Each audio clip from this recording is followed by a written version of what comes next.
Hello? I'm on the Hello? wrong screen. Hey. Hi. Hey guys. Wow, I hate being so behind on the stream. Why? How does this happen to me every time and nobody else? What? I it's just I watch the stream at the same time. I always feel like I'm 40 seconds behind on everything. Are you on Wi-Fi or Ethernet? I'm on Ethernet. I swear, and I refresh every single time. Like, yo, catch me up. I don't know.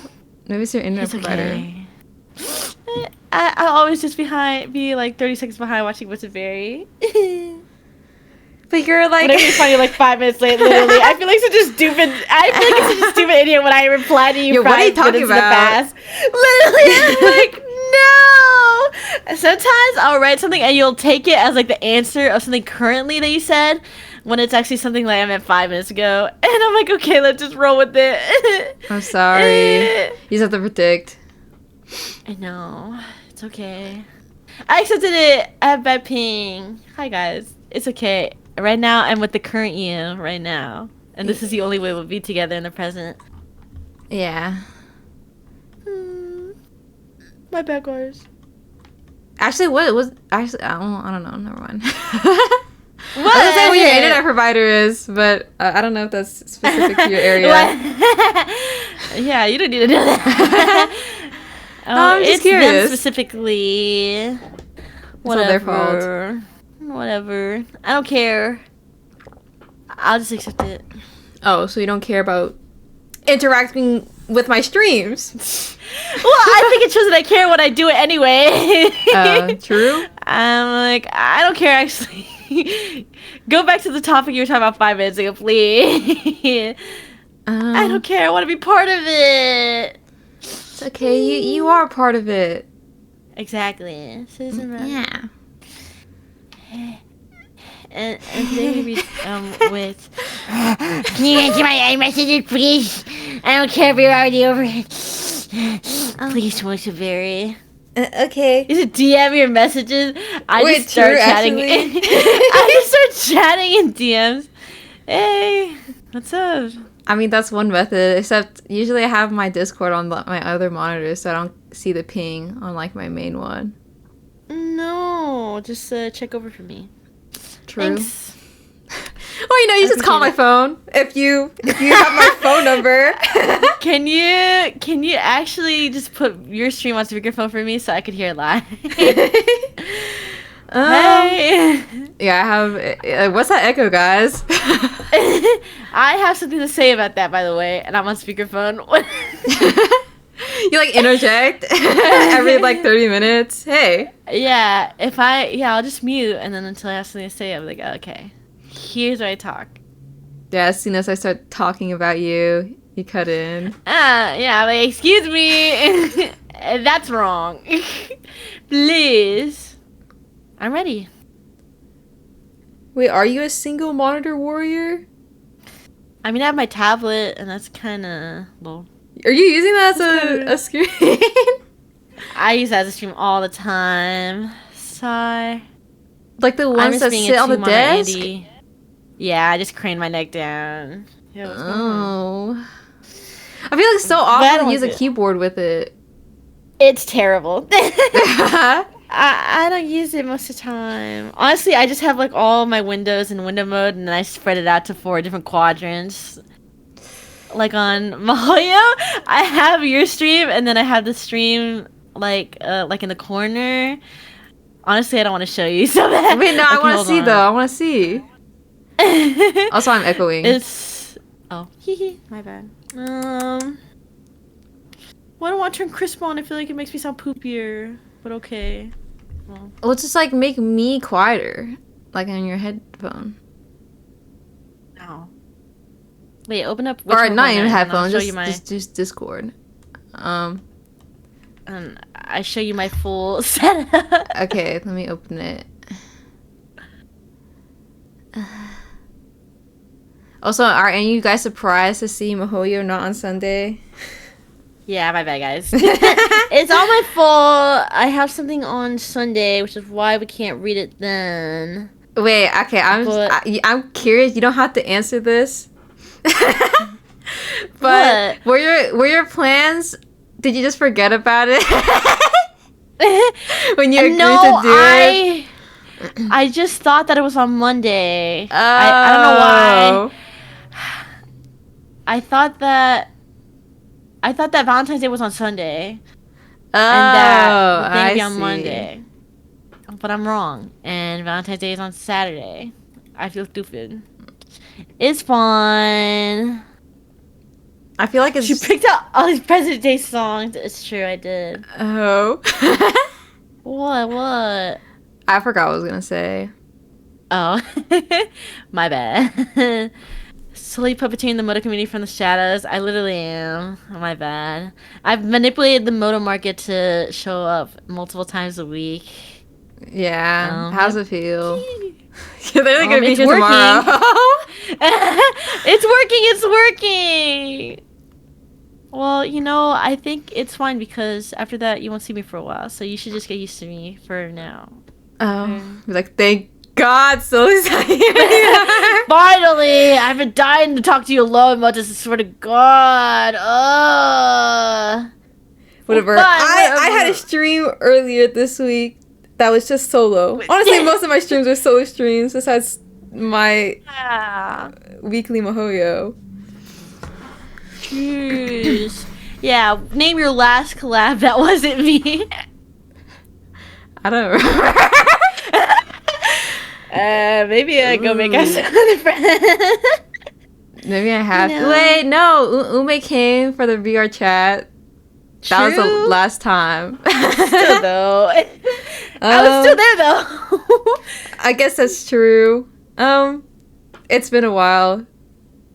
Maybe. Well. I think it's been over 6 months. Oh my God. Oh. He makes friends already. Well, that just means that I'm the easiest to work with. So yeah, you're it's welcome, always guys. low-hanging fruit. Hey, can you come by? Hey. I don't feel like asking anybody else. Okay. Okay. I don't know. Barris's work schedule is so hard. I don't know what hours she'd be doing anymore. Literally, I don't know when she's around or not. It's hard. I thought she was gonna quit or something. Can you be unemployed already? Yeah, isn't the holiday season over? Like, stop it. You don't need to be there anymore.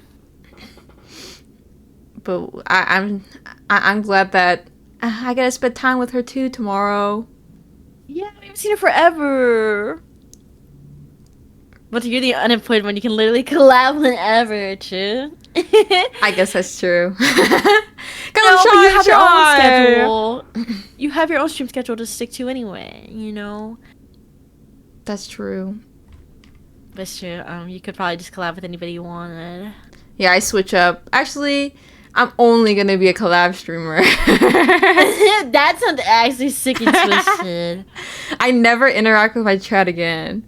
Literally what? Goodbye, Dingles. Goodbye forever. But I don't know. Sleep schedule. Actually, What? how do you branch out to new people slowly? I don't. Oh, you just wait until someone reaches out to you? Yeah, and honestly, that's been working pretty well for me. Not gonna lie, I'm just so popular. Everybody wants to message me. Yo, why nobody reaching out to me? Am I unapproachable? Yeah, you're just so popular and scary. Nobody wants to approach. I'm low-hanging fruit, like you said. So you want to collab? Okay, I guess. So you just be taking anybody?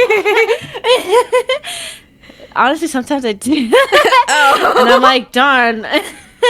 My bad, guys. Wait, have you ever had like an awkward collab? I actually literally did one just the other day, but it was... I feel so bad saying this, though. Oh.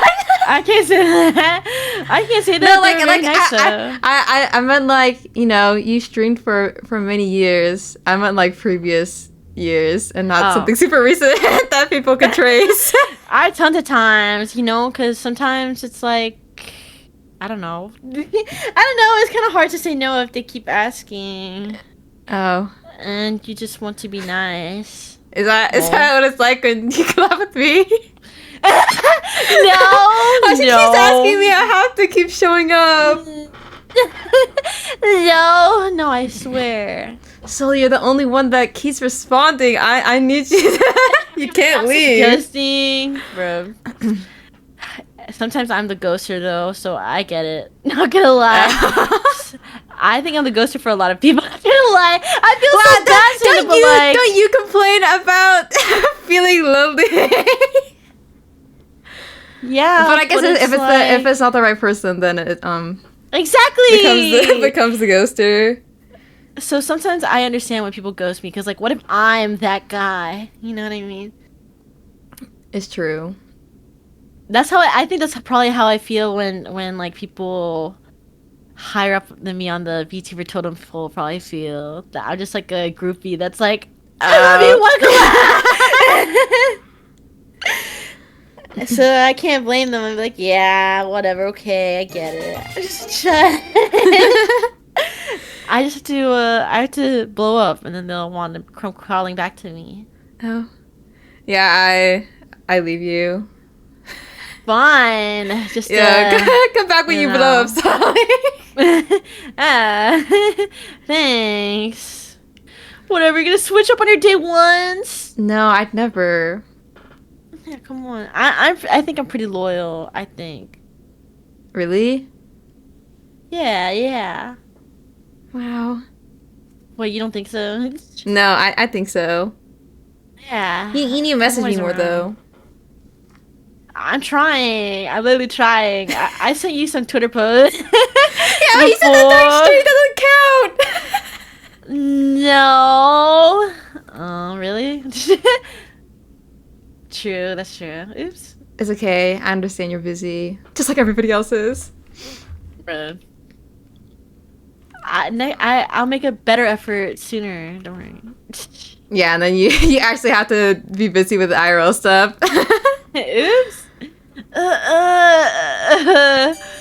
I don't know. I'm giving you something right now. I'm looking for something to give you right now. Wait, also, are you gonna submit to my toilet review? My bathroom's not cute. Bro, I want to see your shower curtain. It's true. You play Final Fantasy now, so you know. True. Isn't it kind of weird to take a picture after you've like recently blown it up? I think. Well, don't take it then. Like you would. Oh, I'm not saying like you would you would see it. Like, let's just say I just flushed and then I get up and I grab my phone and take a photo. It's like I literally just pooped. Like, you'll never know, but that like it's like, well, I can't feel the heat off your toilet seat. Like, I know, but like the aura of it would be like, she just used that. Also, hi. Hey, what's going on? Hi, Raiders. Hello, Moomers. What's happening? It's okay. Wait. You guys should all submit. Well, I have to show this every single day. Your bathroom review? That's the thing that you want to shill? Well, I don't have anything else ready right now, so yes, it's actually going to be the only. You have your birthday card, bruh. Oh. Oh yeah. The thing is, I can't. What is it? I don't have the link anymore. Somebody else has to send it. Beautiful mods need to. Yeah, can somebody do that and like pin it maybe? What is this? Oh. My setup is like this every time I read with you. It's like this. Wait, let me. Oh, that's the wrong thing. I didn't mean to share that one. Let's see. This one. Okay. Guys, make sure you submit your toilet/bathroom before oh, that's abysmal. What is this? That's my setup. Oh, I was about to share with the class, and then I saw that you have a picture of something that I can't share. Oh. Do you see it? No. Where? What do you mean where? It's in your Discord.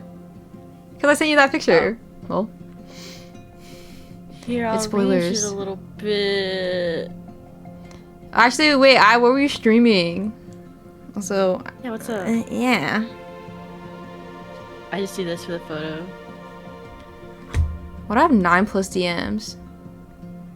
Yeah. My bad. Yo, I've never had my phone blow up like this before. Yo, it blowed up. Me waiting. Okay. Animating and then karaoke? Whoa. This guy animates like crazy. I know. I feel like this animating is so tedious. I gotta color everything. I don't know. I don't know how you do it. Wait, stretch. Okay. It's true though. Actually, surprisingly, a lot of people's bathrooms like have like a lot of personality to it. Yeah, that's why I don't know. I think it'll be interesting. It's true, because, you know, I haven't been to, like, a new person's house in a long time.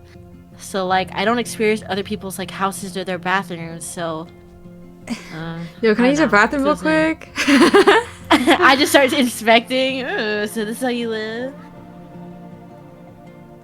Here's a little guy getting his cheek pinched. He's from the visual novel that we're going to read! He's the main protagonist. I guess. I feel like he...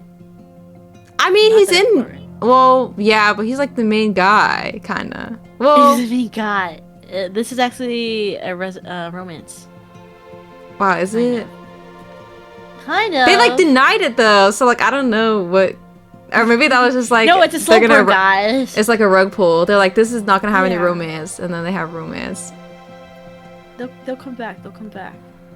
True. Kind of jealous. Some people's bathrooms are so cute and colorful. Are you looking through it? I can't look through it yet. Yeah, laughs. What? Spoilers. Spoilers. Okay, mine is not that exciting. Don't worry. Wait, have you ever bunged somebody's toilet that wasn't yours? No, only in public toilets. You So- you've clogged the public toilet before? I actually can't remember the last time I pooped in somebody else's house. No, like not even like So your sad. like outside of your house, just like anywhere. Anywhere? I feel like it's really hard to clog a public toilet though. I don't think I have because, you know, public toilets always have like the strong suction. That's They'll- true. But like sometimes they have like a weak flush, and then like it just like it'll flush, but then it'll just like flop out again. Oh. No, like you true. like if you like tinkle and then like you use the tissue and then you flush and then the tissue comes back. It's true actually. Sometimes it'll be weak and you need to hold the lever down. Yeah. Luckily no though. I feel like if I clogged a public toilet I'd kill myself. To be No, honest. but nobody would know unless like Nobody would know. someone's going in there right after you. No. You have to run away. You have to make your escape plan. No. Yeah, surely nobody's waiting for you. I actually can't remember the last time I clogged a toilet at all. I'm a smooth pooper now. I used to clog the toilet a lot when I was like a kid. Why? I don't know how. I don't think I'm doing anything different. Maybe I use too much toilet paper. It's true. I think ever since I started using bidet, I haven't had a toilet clog in forever. Oh, I want a bidet. You should get one. Life changing. I should. Maybe I should have had that as a donathon goal. I quickly added it. I get a bidet. I feel like they're not that expensive. You just put it on your throne. True, actually. I was supposed to flush toilet paper down the toilet. You need to be doing that. Yeah, leave it in the garbage and then have the smell waft. Hey. I feel bad though. It's like whenever I see wet wipes on people's toilets, I'm like, wow, that's so primitive. Okay. Sorry Yeah, that not everybody has a bidet. That's so primitive. But it's true though. You can't be flushing those. Yeah. They like say And that then- they're flushable wipes, but then like it's still like kind of bad. Like it doesn't really disappear. Literally, And then, like, you know, obviously those are gonna be the ones that stink the most. No, I can't imagine this life anymore. Well, hopefully, I don't know. I hope to get a bidet soon, eventually. And to be honest, even when you use like a wet wipe, I don't like the smell, I guess, of like wet wipe anyway. So every time I pooped pre-bidet, I would just go take a shower right after. Really? Yeah, I don't. It just doesn't feel clean. I feel like a poop and then shower is like kind of dirty vibes. How? I don't know. Like there's like I don't know. I don't want to directly touch the residue. So you'd rather it like stay in your butt? I don't understand.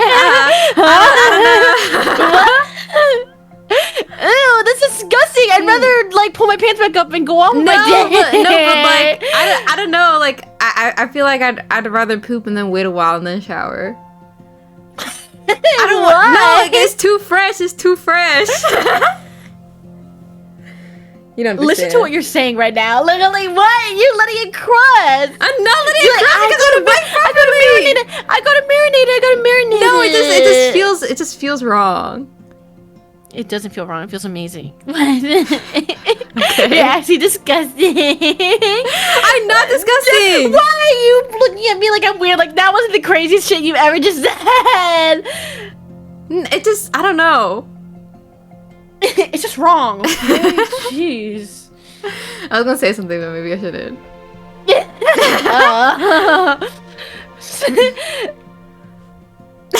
You're just gonna punch lower and lower just because you hurt. Whatever. No, maybe I type it instead. Okay, just a pre.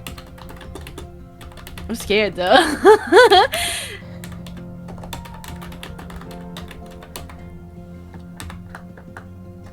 What?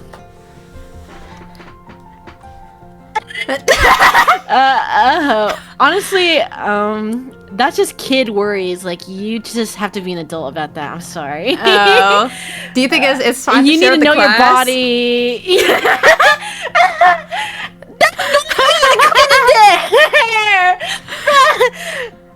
No, I wasn't saying that like it goes no, I'm just saying that like I was clearly whatever. Like it's still stretched out.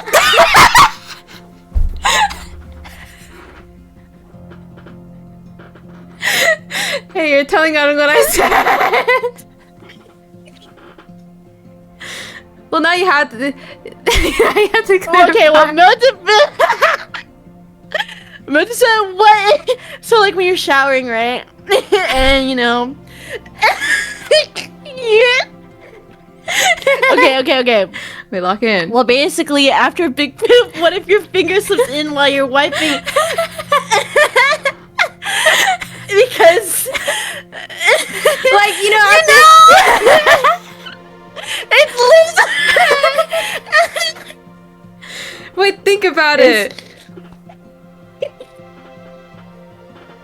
How much force are you using? Normal amounts. It's just, you know. Honestly, I get so scared that I don't even like. What is it? I keep my hand entirely flat and like wedge it in between my cheeks. Why are you scared of getting in there? Like that's your body. I don't understand. No, what am I? What if I? I don't know. What if you what? You get what? Afraid you might feel something. Yeah, my hidden prostate. You're scared you're gonna awaken a son of a. No, but like I totally have hemorrhoids. Oh my god! Well, you can touch those. No, but what if I like fingernail sharp and I cut myself? And you pop it? Yeah. No, I think you're gonna be fine. Are you serious? No, like I kind of bleed a little after I poop. What? What's wrong normal? with you? No, it's not normal. You should have some more fiber or something. I probably should. I'm scared. That's not normal. It's like sometimes like if I have like a really big poop, I get worried and I try to slow it down because I get scared and then my butthole rips anyways. I mean, if you slow it down, that means that it's just gonna be there longer, and yeah, alright. Yeah, maybe I do have beauty Like fissures. you'll be in stretched mode for longer. Don't call it that. So, yo, Yeah, can you true. cut this part off in the VOD? I think it's really funny, like how I'm pretty sure there's some people that are like exclusively like Mahoyo VOD watchers, and so I wonder like what their experience is. only watch, because like I used to be like a visual novel like YouTube uploader, like kind of. Really? And you watch that? well, it's okay, guys. Pooping is natural. Everybody poop. It's true. Honestly, talking about these things means that we're not scared and we're being adults about it. And if your fingers slip in, I don't think it's gonna slip in all the way in anyway, so you don't have to worry about that. Anyway, I'm not saying I intentionally again, but like, you know, if I'm circling the rim to get a clean rim, then I'm gonna circle the rim, okay? It's okay because I have soap on it. I like to be clean. Why are I you care about my butt a circling lot. it? I'm not circling it. That was just a metaphor for saying that I'm cleaning my asshole. Okay, I understand. Okay. Okay, let's move on. Also, table. Thank you. Wait. Thank you. Wait, it says anonymous play diarrhea, but then on my LBS it says it's from table. Wow. You mean that happened? Wow. Wait. I thought they'd leave it as anonymous. What happened? Anyways. Wait, we still have an extra. What? More? Yeah, remember? We didn't finish it. What the? No, I thought we finally got No, the we did. name. There's a new one. Bruh. We have two. The Wonderful World of No, Noise. that's a 1 and lecture 2. that I skipped. I don't want to read that. Wait, this looks short. Okay. Wait, this looks short. Okay, fine. Oh, yay! It's so cute. Wait! What's a familiar? Wait, she looks so cute. Wait, we have to move. Okay, my bad. Look at Alice. Honestly, I think Alice might be my little Pookie female. It's true. She's so honestly cute. she's so cute. And all of her little quirks are just so endearing.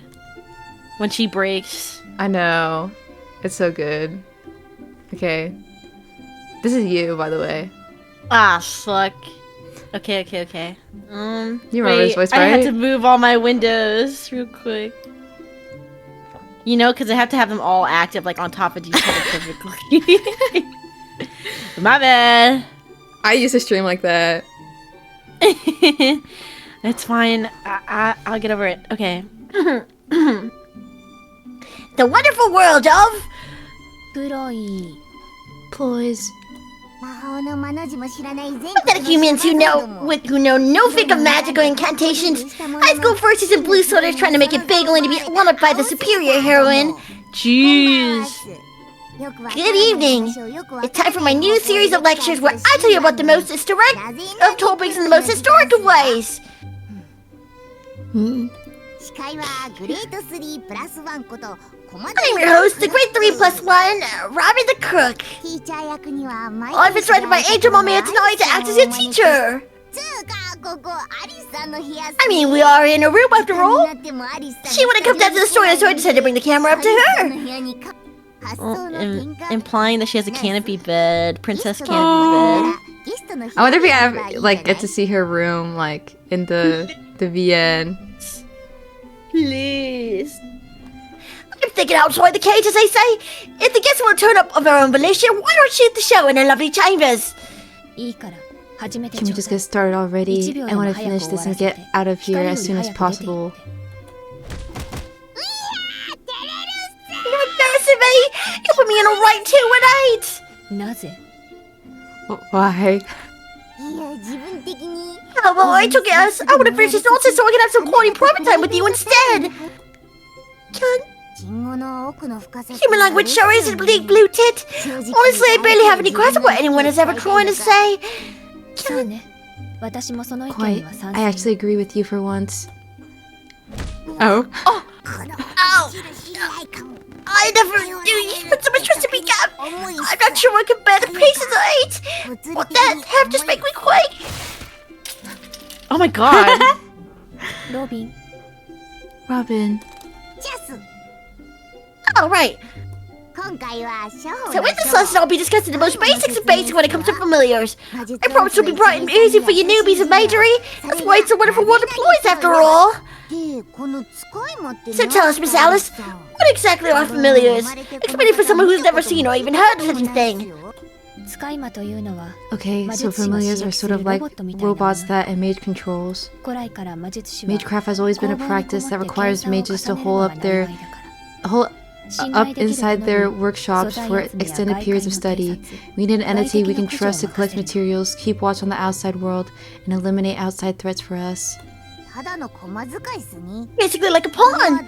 Were they different from a disciple?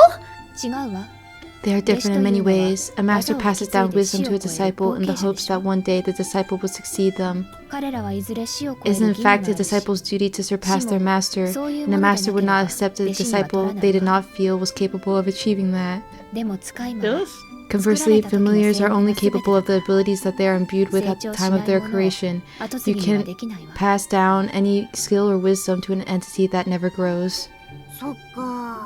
I see. This is why I never seem to learn anything new no matter how many donkey years pass. But another way I've been perfect since birth. Yes, perfectly useless. No.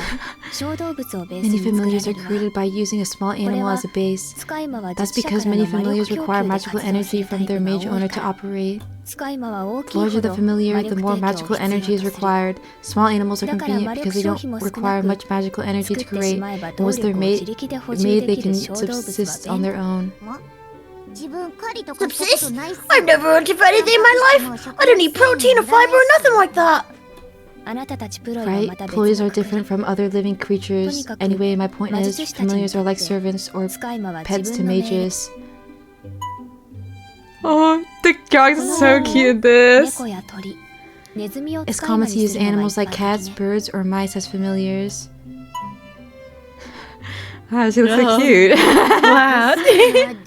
Miss Alice, what about this dangerous looking character here? What category would they be in? This is an automation designed specifically for use in combat. It's really more like a sentinel than a familiar, to be honest. Automata are a special case, entirely separate from the concept of a familiar. Intelligent familiars who can get along with humans like yourself are also a special case. That said, they're a waste of energy just too expensive to make. It would be faster for a maid to do most of the tasks on her own, and she can make a familiar with cheaper materials. The case of the end's not really justifying the means, eh? So from what you're saying, it seems familiars are always less powerful than their mage. Always in the shadow of their wings, eh? What a bunch of useless freeloaders! It's true. Wow. How very short-sighted of you as usual, Robin. Sometimes I can't believe you're one of my familiars. Miss Alice, why must your words excite yet your expression be affright? Even if they only have 1/10 the power of their mage, it's actually quite easy to create a familiar that is stronger than their master. Maybe next time I'll try embedding a Deringer in your stomach or something. You won't be able to laugh or cry or fly anymore, but you can at least scare the stuffing out of anyone that crosses us, that's for sure. Oh. Cute! Robin the Firecracker! So chicken and Royce! Looks like I'll be a huge hit this Christmas! I'm talking about a cap gun, just so you're aware. Maybe that's a better idea though. One pop and you're out of my hair forever. Hey, come on, now you're just being mean. Anyway, I think you've pretty much covered the basics. Familiar is like a robot that protects his mage creator, and its abilities are entirely up to the mage that makes it. So wait, I know you're a top-class mage, Alice, but what happened if someone like Alco meet a familiar? Would it just blow itself up immediately or something? What a ridiculous hypothesis. Alcohol doesn't even have the capabilities to begin creating a familiar yet. She could only destroy things, remember? If she gave up her lone skill to a familiar, she would lose her entire reason to even exist. Oh. Never want to miss your words, Angel Mom. Alco has no reason to use a familiar for combat. Conversely, I can't fight at all, so... Well, makes 18 pets. Alco's strong all by herself. You surround yourself with strong allies. Right, if you were to compare it to chess, Alco would be a strong piece that could stand on its own, like the queen. Yeah, this don't look like chess. I, on the other hand, utilize many pieces, but I myself only have the strength of a pawn. Yes, I see. I've got just how weak and out of shape you are.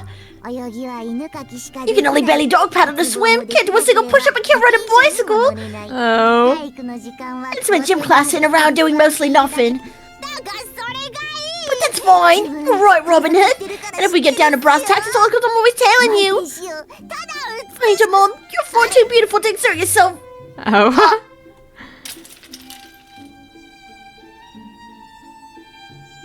Uh-oh. You're incredibly vile, do you know that? How do you know I can... Jog short distances. Wow. Thanks, Typhoon. Thank you. I needed that. So, like, 10 meters. Wow. Alright. See, Wait, these are nice and picture. short and sweet, and they put cute visuals.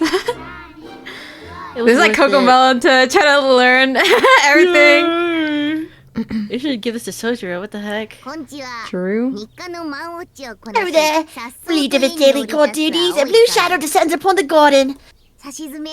When all said and done, this bird is landed with aplomb. I'm here to get started with another lecture in a special location requested by Miss Alice herself. Why is she in the playground? As you can see, it's nothing special, just an ordinary garden. Now, where could that Alice be? I've been waiting for you, Robin.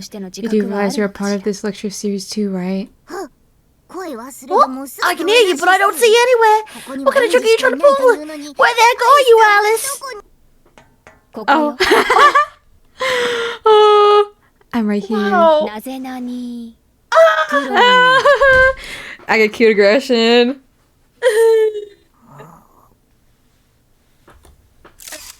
Oh.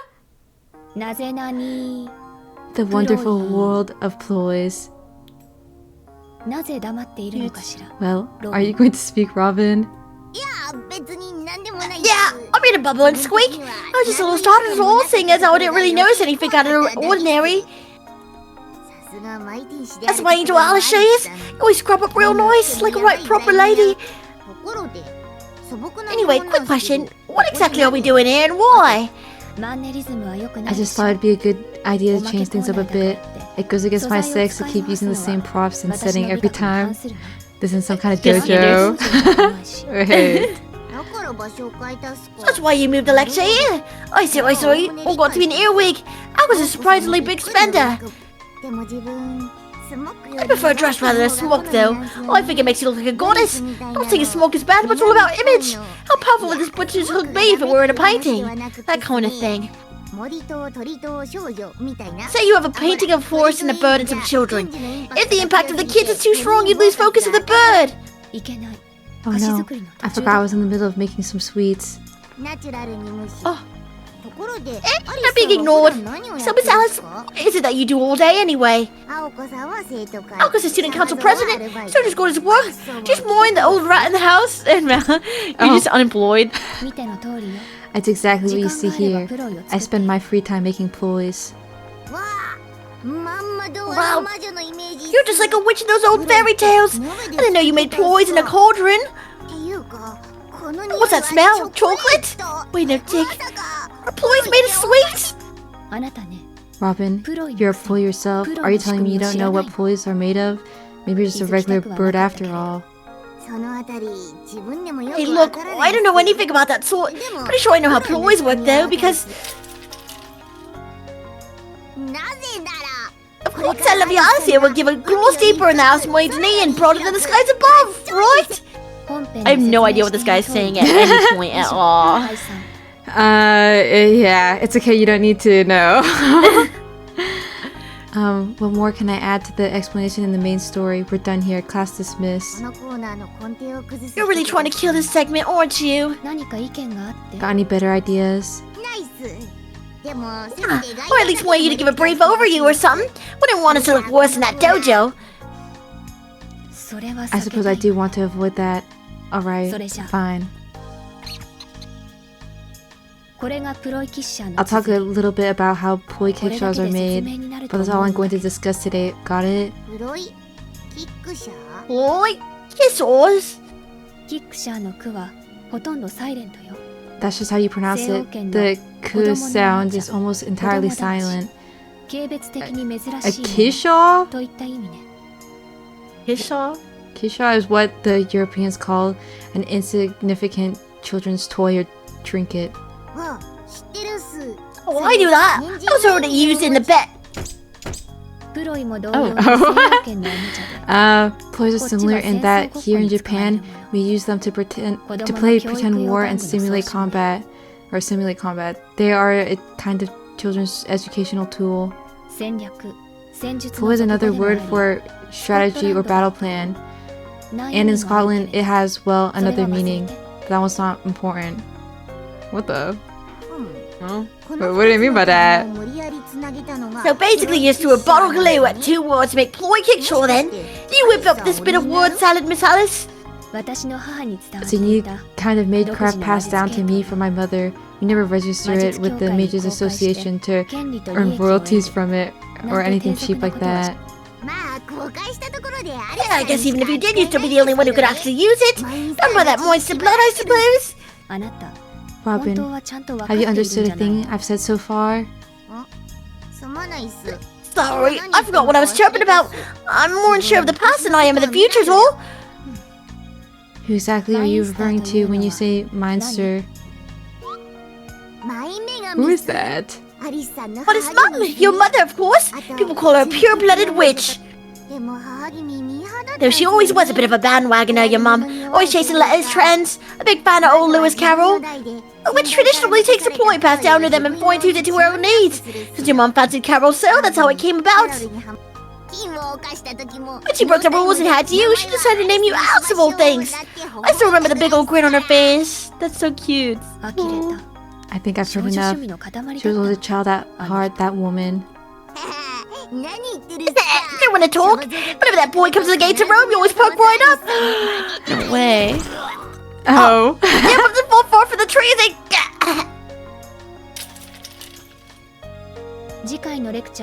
Let's make the topic of our next lecture Ploy Kishaws, a tutorial.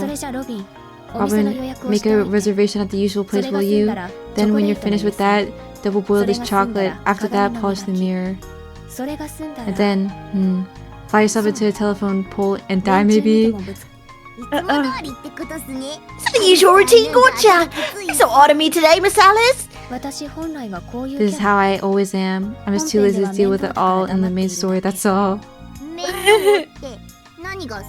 lazy to deal with what? Too lazy to waste my precious calories belaboring a stupid like you for one thing. Do you really think you're worth my time? Look me bold. Everyone's thinking people gave a talk tit about me. But if that's the case, I wouldn't mind if you gave me a lick sometimes. I bet you wouldn't. If only to annoy you so much, you'd leave me for good.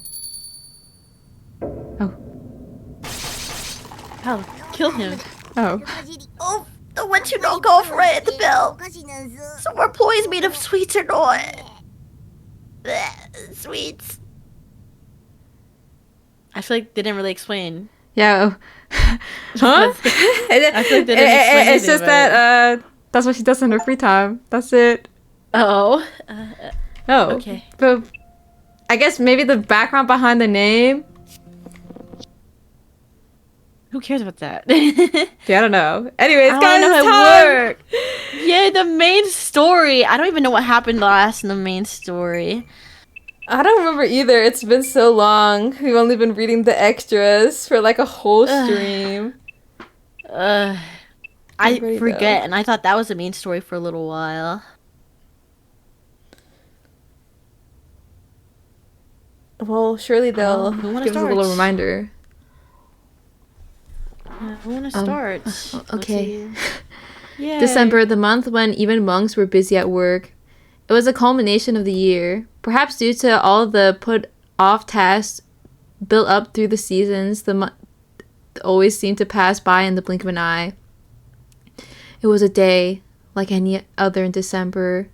Though none of them were any the wiser to what others were doing, Aoko, Alice, and Sojiro had spent the day attending to their own affairs. Wait, I think he was just like... Alice was warming up to him, and that's kind of like the end. Oh, that's it. Okay. Aoko? What is this? I think that was her.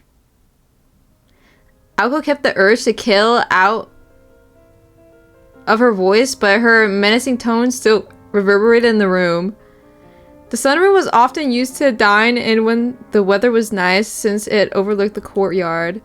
It was a room decorated with high-quality furniture and upholstery befitting a historic Western style. I don't know why I clicked the next button when I didn't done reading. No. The fusion of Chinese, Chippendale aesthetics, and traditional English Georgian elegance caused even Aoko Calmer to think twice about doing anything unaristocratic on the grounds. Truthfully, she was sickened by the flagrant waste of money, but none of it was paid for out of her pocket, so she could have cared less what the purchasers spent their money on. 3 unbelievably out-of-place offerings sat atop the lavish sunroom's table as if enshrined. Oh yeah, also we didn't say hi to anybody today. Oopsies. We immediately jumped to talking about poop. Sorry. Yeah, very important topic. It's okay though. Hello, Dingles and Uchewers. Hi. And maybe some new people. I don't know. People who only hear from Ahoyo. Surely. Do you think they exist? Maybe like 1 or 2 guys. Actually, sometime Hayami messaged me that she's a VOD only watcher of Mahoyo. I thought it was very sweet. But I think Jaime might have mentioned that to me too. I was like, I'm sorry. What do you mean you're sorry? This is great content, actually.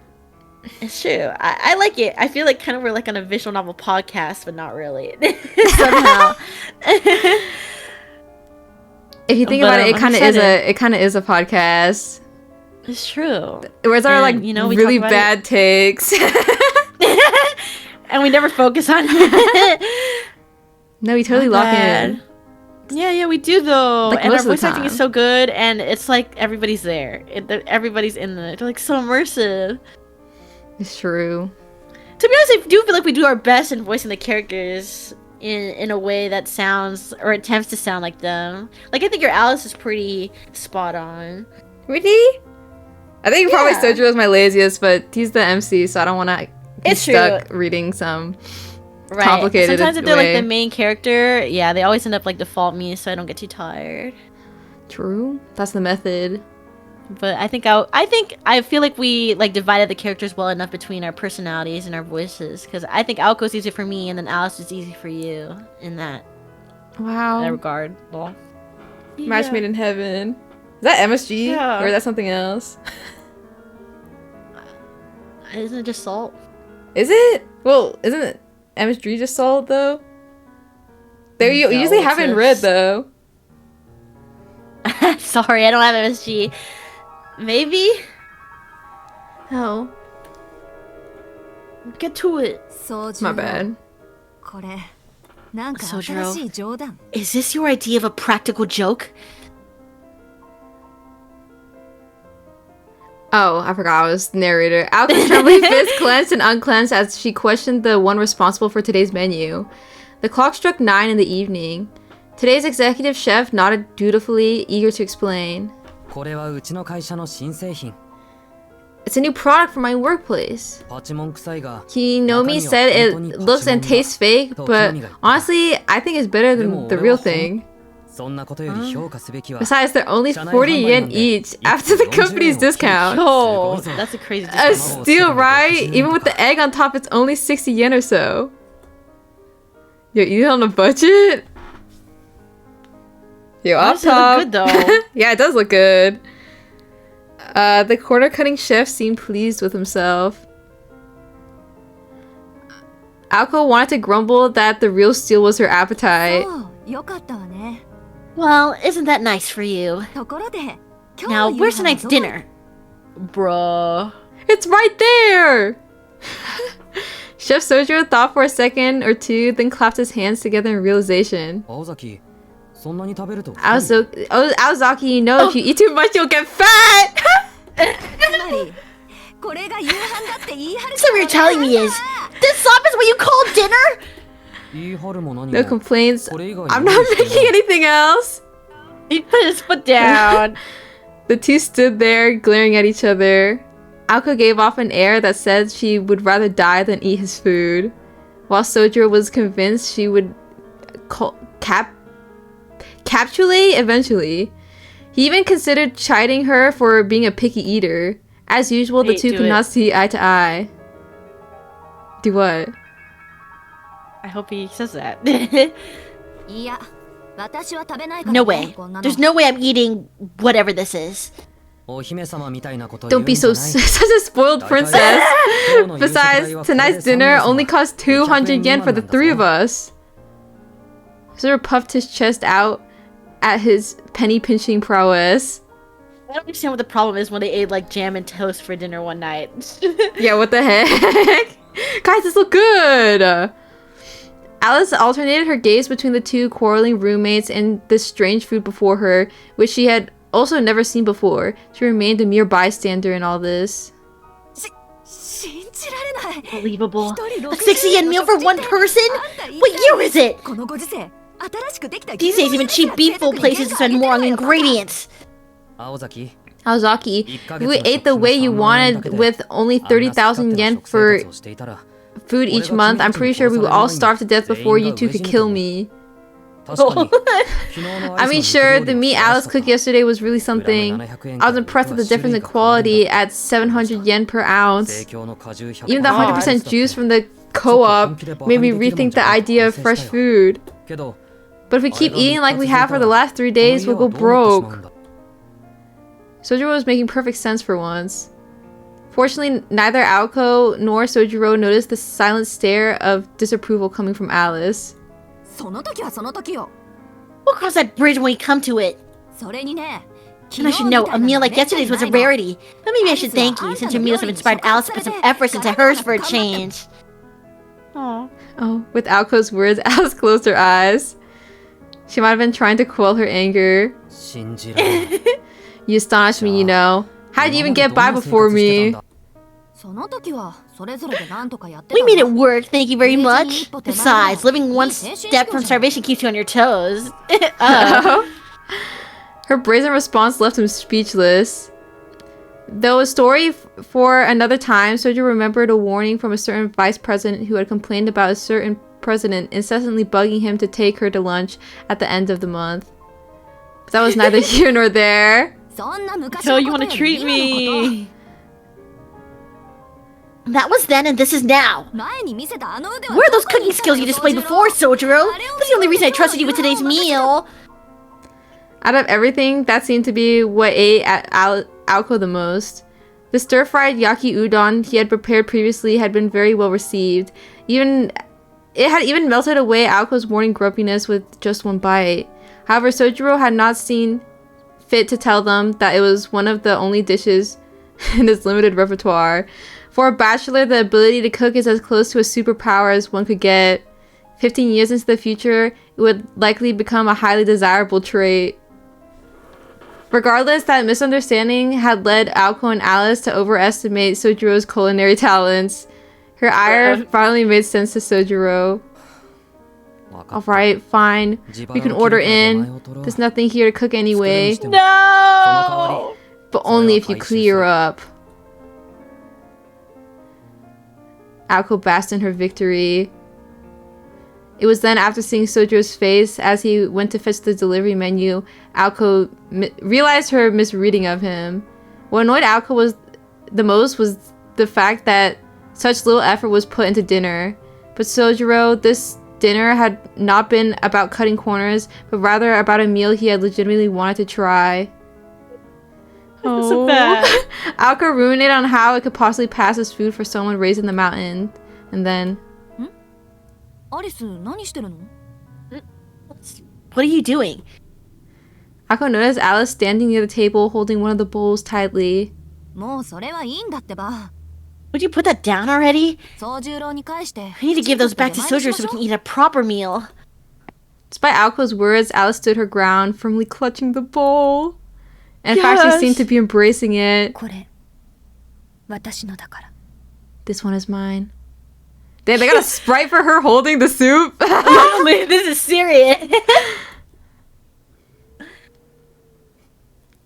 Damn, they do her full body too. Alice's faint voice drifted across the sunroom. And just like that, the night's menu had been decided by majority rule. Aoko's shoulders sank in disappointment at her lot that evening. Come to think of it, Alice was always peculiar about things she deemed hers. Thank God. Hey, I ran out of water already. Well, I'll be back. Bro. We just started. She don't get out. Okay. Sorry. What's up, guys? Think she deems her as like Sojiro, for example. Is Alice winning the Sojiro Wars to you guys? I have water. I'm just not drinking it. My bad. Gulp. Yay! Alice is pretty base. I know, but I don't know why, but I think Sojiro and Aoko. You know, Sojiro was drawn to Aoko in the beginning. So it's kind of hard for me to move from that camp right now. I'm back. I'm back. Welcome back. I left my heater on too long, so I started getting hot. And I was drinking up all my water. Glub, glub, glub. Did I read this? Oh. It was morning and there were 10 days left in December. While the rest of the city was preparing for Christmas festivities, Sojiro headed to his part-time job. Though it looked like it could snow at any minute, the tree-lined streets were busy with foot traffic. These days were particularly merry. Students on winter break spent their days hanging out with friends while they counted down the days until the holidays. Colorful Christmas cakes lined storefronts, placed like charms to ward off evil. Huge advertisements adorned the sides of buildings. The station plaza bustled with pop-up stalls. Sojiro stepped out of the milling crowd and into a phone booth. Safe from the winter wind, the inside seemed warm by comparison. The thought that it would actually be nice to have one in the mountains crossed his mind as he inserted a coin into the phone.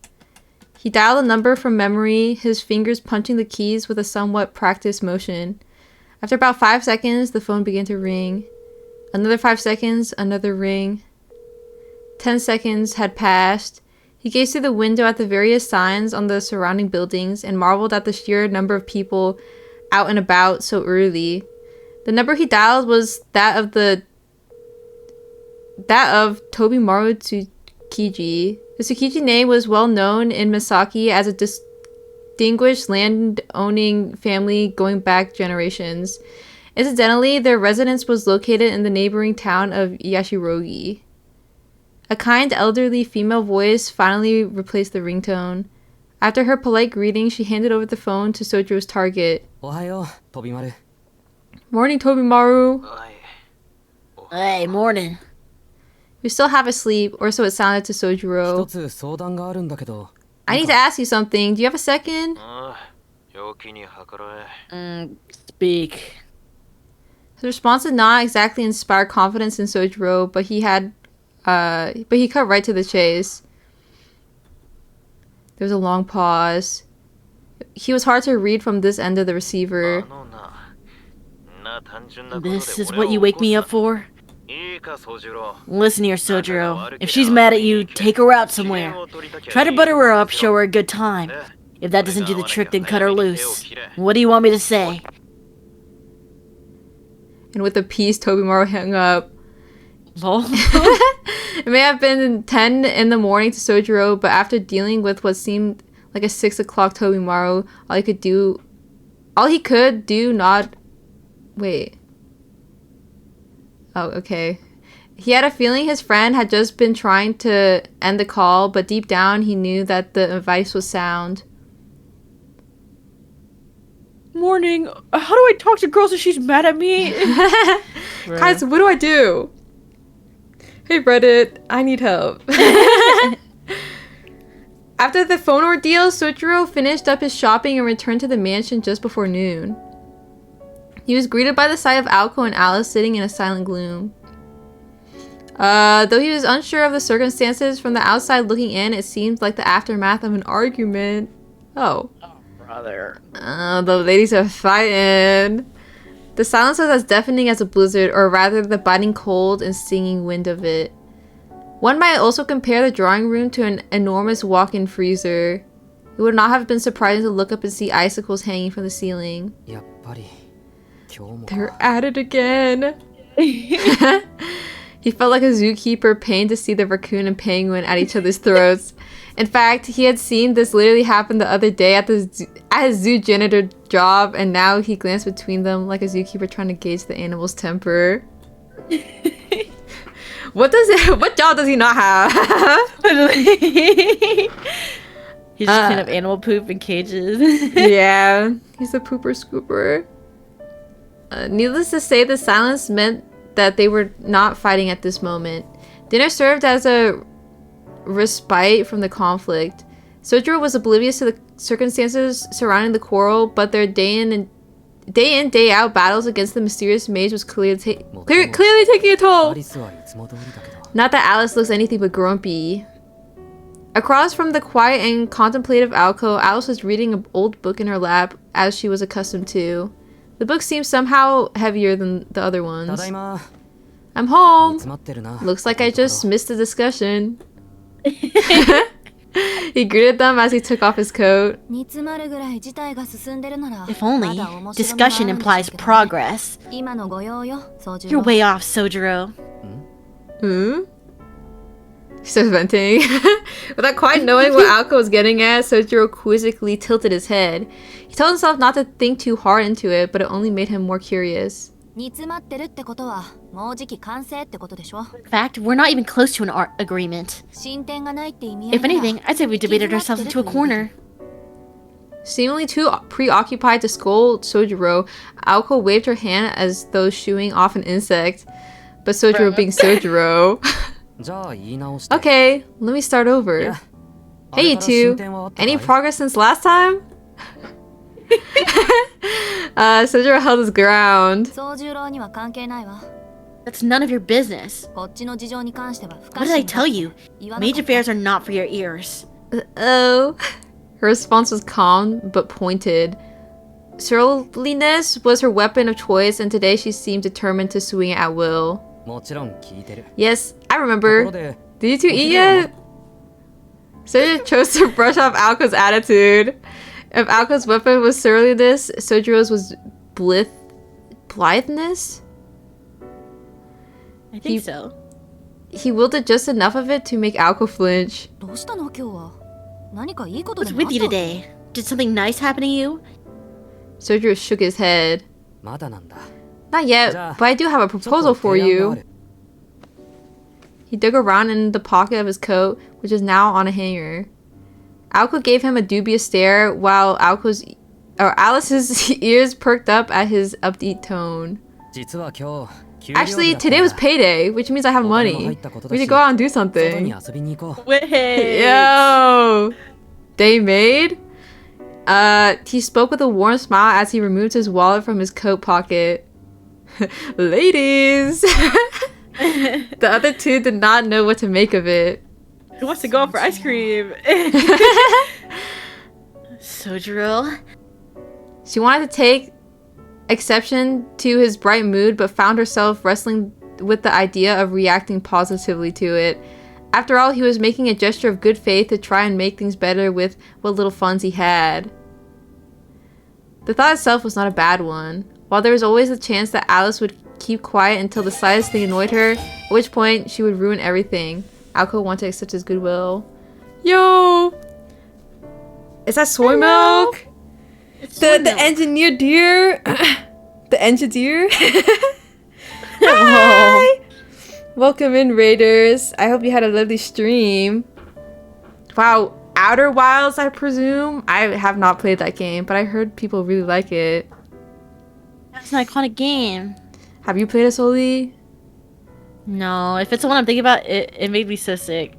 Really? Like motion sick? Yeah, I know it's a space game. But You love space, though! It made me puke. No. It's really good though.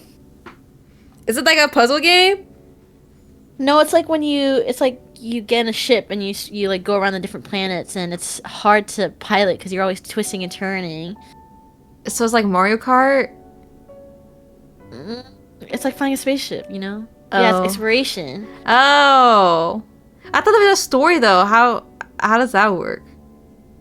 Because, like, I feel like exploration is, like, open world. Like, I don't know how the story goes. Yeah, they have like little clues and hints dropped on different planets that you go to, and you put the story together. I see. Also, next time, thank you for gifting to Soy Milk. We're reading a visual novel. Yeah. About witches and stuff. But it's really good, okay? I'm really enjoying it right now, lol. Yeah, Please read it's it. pretty awesome. It's by the same people that made Face Day Night and all the other ones that guy did. But it's awesome. You guys should recommend. tap in. Sounds like a fun time. Yeah. We just got past reading all like the extra story bits and now we're finally back on the main story. I'm so excited. True. So visual novel lovers, please stay. Or True. catch up. Or don't stay. 'Cause you'll get Yeah, actually just spoil yourself on everything. Actually, you should leave. Actually, go find somewhere else to be. But I don't know. Things just get a taste. It's true. Oh.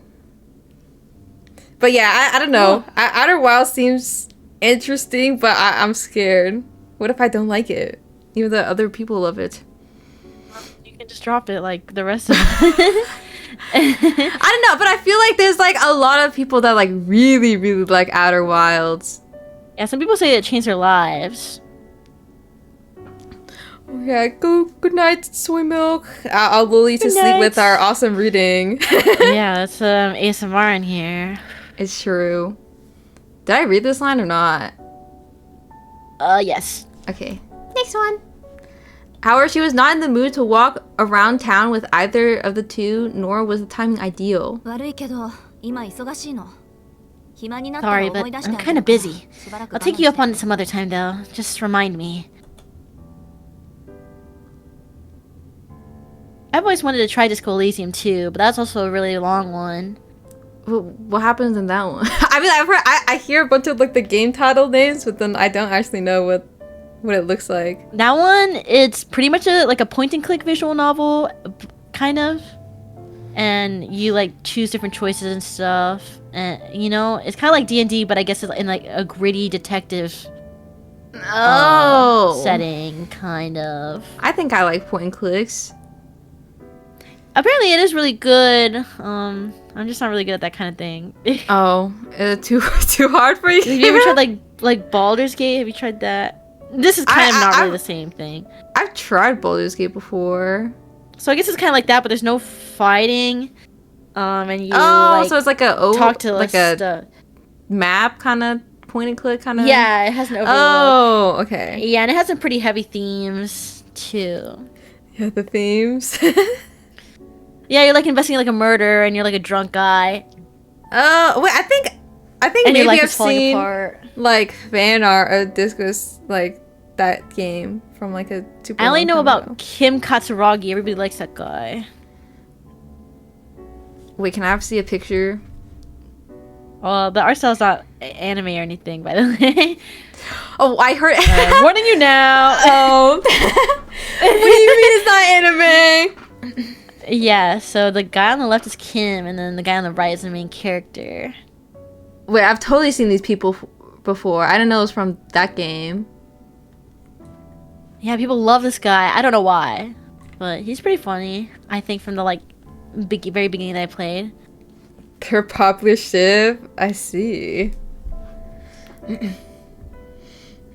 I don't know. I always hear like about the popular games, and then I never go investigate for myself on what they are. Well, I mean, if you want to try it, I think it's okay to stay in your lane too. And this is one that they talked about. You can't play every single game in the world.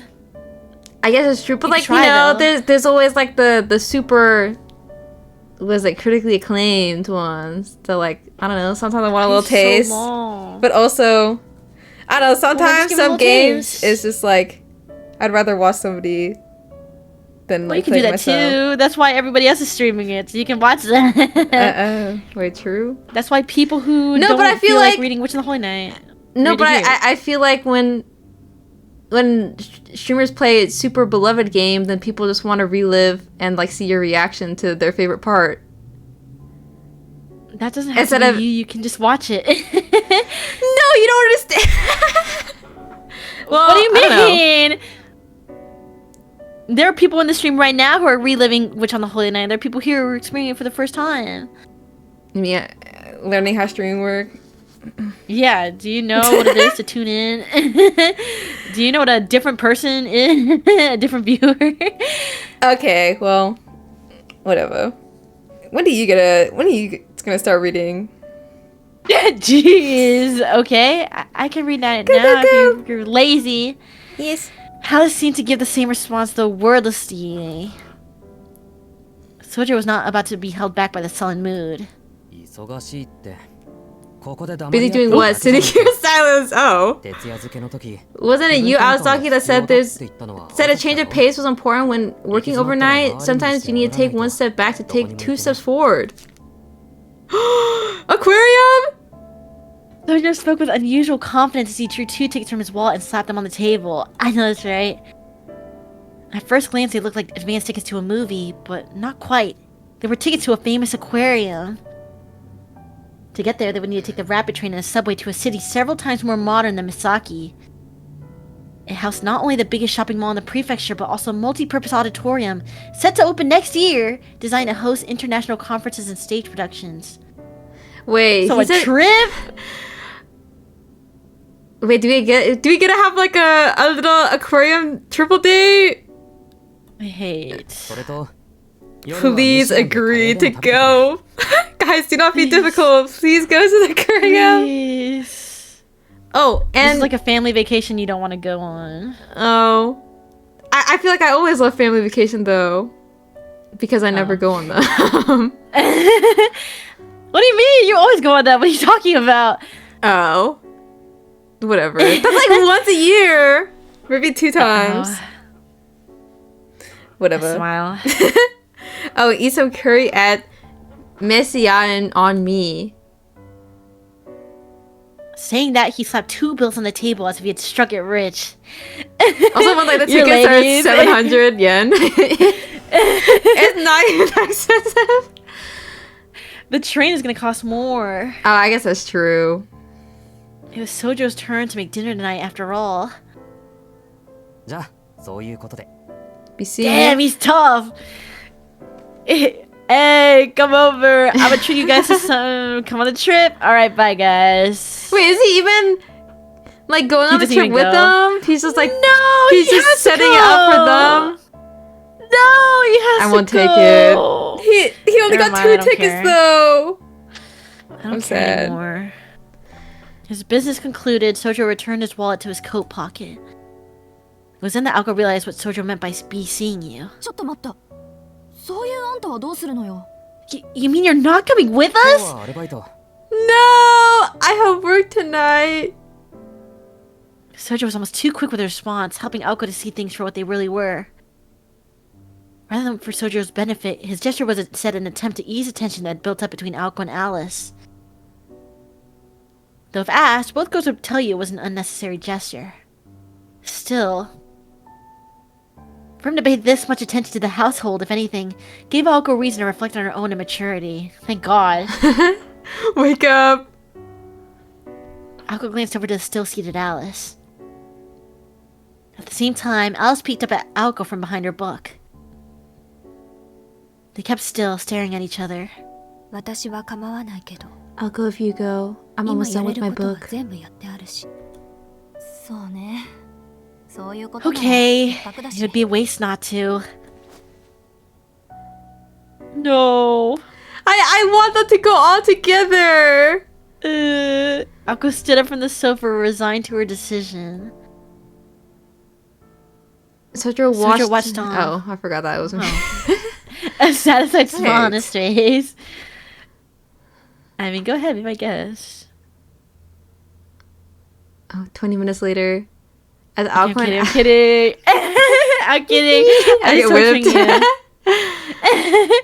As Aoko and Alice are done getting ready, Aoko called out to Sojo in the drawing room. Alright, we're leaving now. Sojiro? Wait, where'd he go? Oh. Sojo was crouched in front of the television, unaware that the two had entered the room. Are you fiddling with the VCR? Oh, hey, good timing. How do I? Pausing his audiovisual struggles, Sojo turned around. Oh. Wow, so pretty. Oh. Damn, they're so bad. Room for one more? Yeah, please.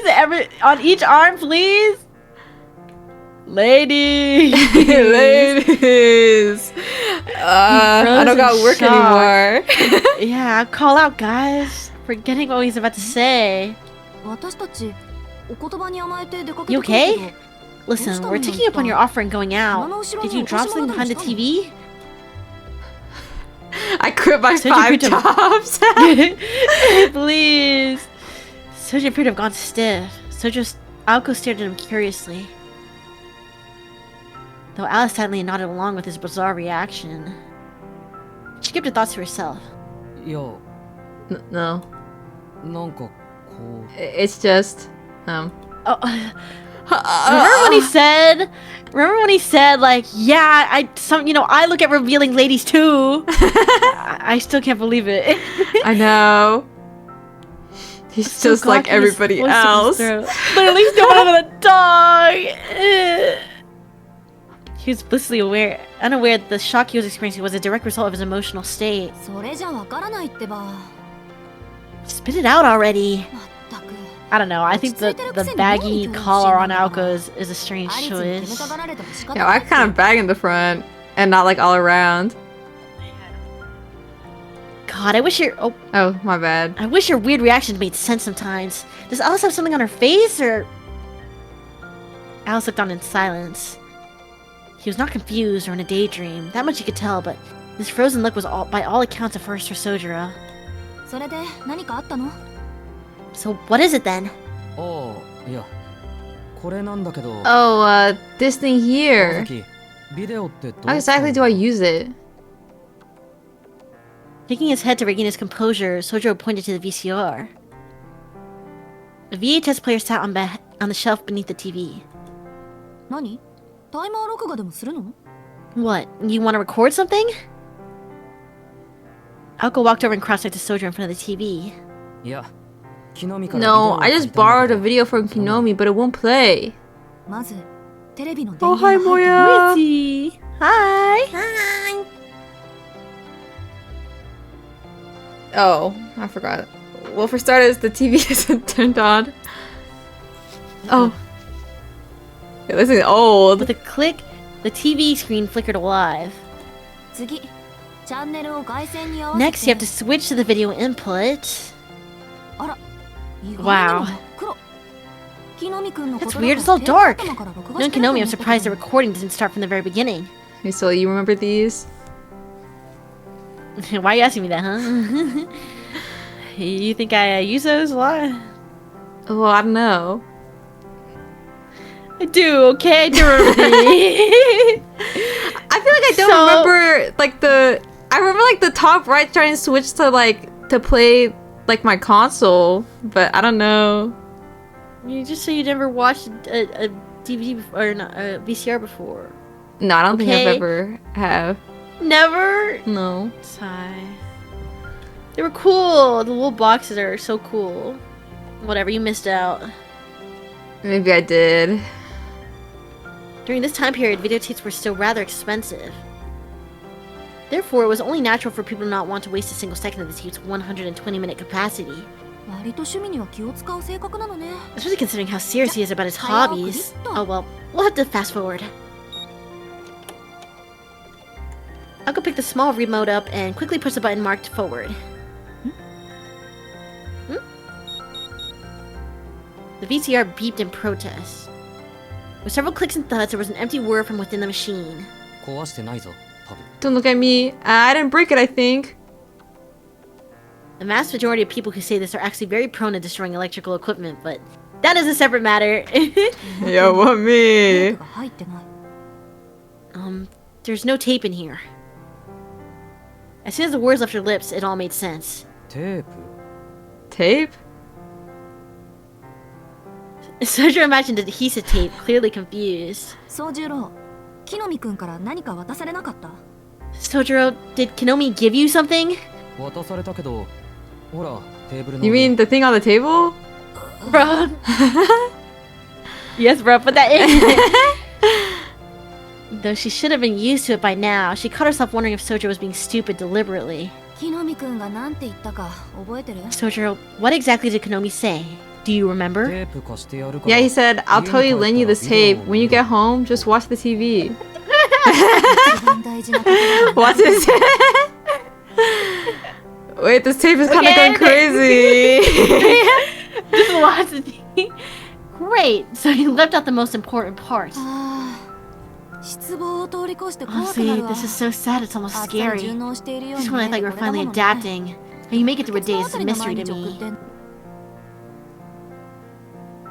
Exasperated, I'll go fetch the tape in question. It was labeled Gaku Gaku Animal Kingdom African Adventure. Whoa. So Aoko, this knocked Hosuke Kinomi down a level on the ratings file she kept with the student council. でこのテープをデッキに入れて再生すればいいの Okay, you put the tape in the VCR and push play. The tab isn't broken, so just be careful not to hit the record button. 爪とは What's a tab? ここテープの側面に Right ここが here. あるでし See ょ the indent on the side of the これを tape カバー here? しているのが The 爪 tab is this little plastic こ cover. れを切り取っておくと If you も snap う this その tab テー off, プ you は can't 動か record on な this くでき tape なくなる anymore. のそうね例えるな How ら can I 授業の explain ノート this? Think of it like a notebook for class. 大事なものだから消し It's like ゴ a ムで sealant 消え you ない spray よう over に the ピ page クサ so it チ can't ー be フを書くかって erased. いうか Think of it as a physical ヒューマンエ barrier ラーを against 物理 common 的に human 防止 error. するあな I never recorded anything on a VCR though. I just, you know, had like movies and stuff on it. This is all new to me. I don't even know this stuff. Aww. Sigh, the youths. She inserted the tape into the VCR and handed the remote to Sojiro. Like, I didn't know how to record on it.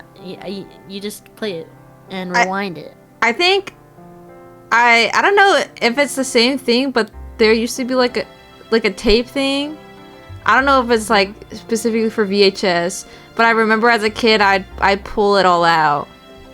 Yeah, you're not supposed to do that after breaking it. I pulled Yes, all like bruh. the black tape out, and No, bro. I don't even know if it had stuff on it.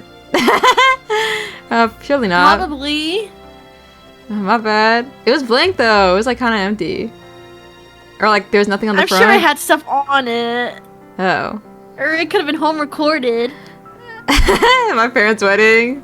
Surely not. Yeah. I feel like I would have gotten yelled at, Yeah. but I think it was like, I don't know. I just destroyed the last piece of media.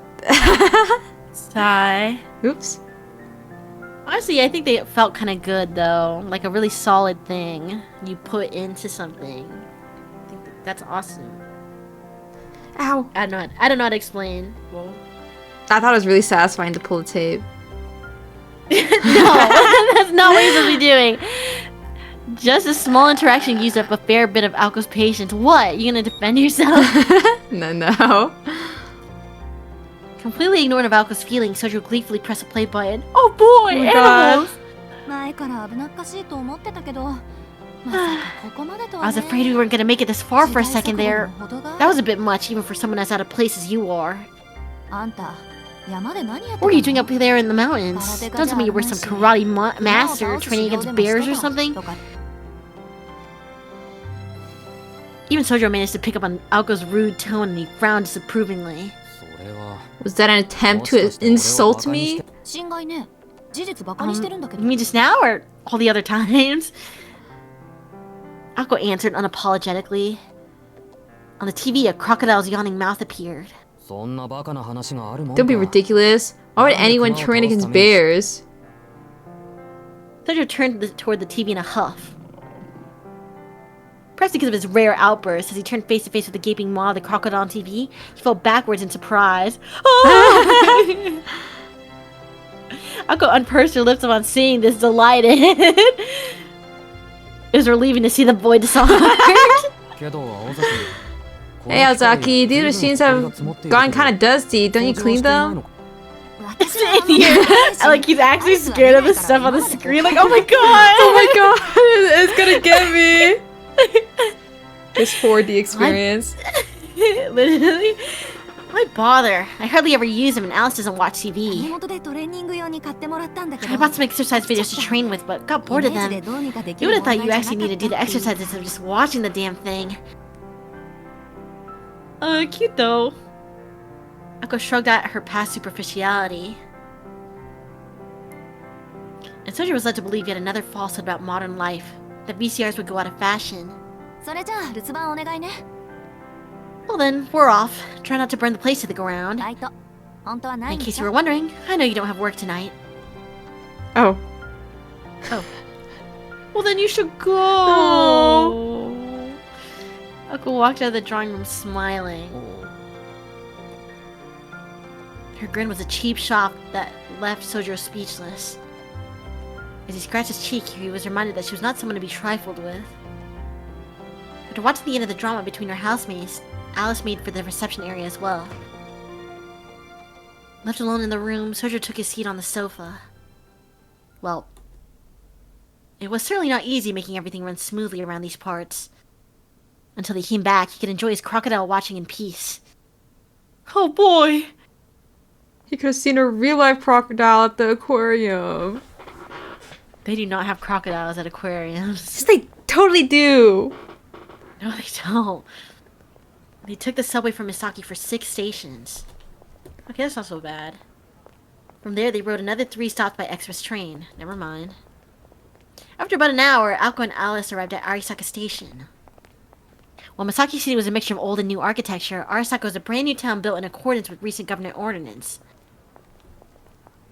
It was as though an entire town full of tall buildings and sprouted up in the middle of nowhere. Ooh. Okay, music. It was near the end of December, in the middle of winter break. Even the bustling plaza in Misaki was quiet compared to Arisaka in the evening. Whether it was a huge mall full of countless specialty stores or the crowded multi-purpose auditorium, there really was something for everyone here. For that reason, beyond its local residents, Arisaka Station was crowded with people from far and wide.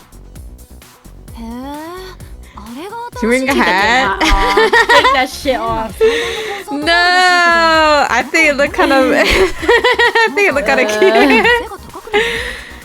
Cool. That must be their fancy new performance arts center. It's almost like the biggest concert hall in the prefecture. I wonder what it's like inside. Look how much grander it is than the buildings around it. They made their way to the aquarium, weaving through the crowds. Akko might have been used to the city life, but Alice was sadly anxious. Oh, true. The people passing by must have thought this pale girl out of place, which Alice happened to agree with. 来年夏にはビッグアーティストの来 Okay, it is kind of big. Yeah. トレーが入ってないちょっと Oh, it says a big artist coming summer of next year? Oh my god, Pink Trudy! Alice, this says it'll be their first live appearance in Japan! Alco explained, overcome by excitement. Yeah, what is that old lady looking thing? I mean, she already kind of dressed like an old lady a little bit. This kind of pop rock band was right up Alco's alley, but naturally Alice did not seem very interested. I'm more amazed by the Polish orchestra they're inviting to open for them. This must be costing them a fortune. How incorrigible. Alco cursed under her breath before hurrying them along. Underneath the construction map read, with the support of the Konji group.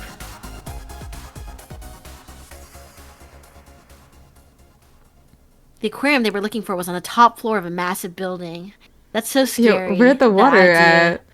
Literally, all the water at the top. They're just like touring somebody's apartment with like tanks. That makes me nervous. Hopefully she takes it off. Maybe it was because it was no longer a new attraction. Oh, cute. Perhaps it was because the first floor cinema drew the crowds. So there's a freaking cinema underneath like millions of gallons of water. That's crazy. With only a few people scattered around the entrance, the atmosphere inside was very calm. It wasn't quiet, but desolate. And far removed from the hustle and bustle outside. Perhaps they were going for a museum-like mood. Oh, never mind. Oh. Alice quietly caught her breath, staring in awe. She was like a child seeing the circus for the first time. Her eyes wide in anticipation and wonder. It's the lady's liking, I see.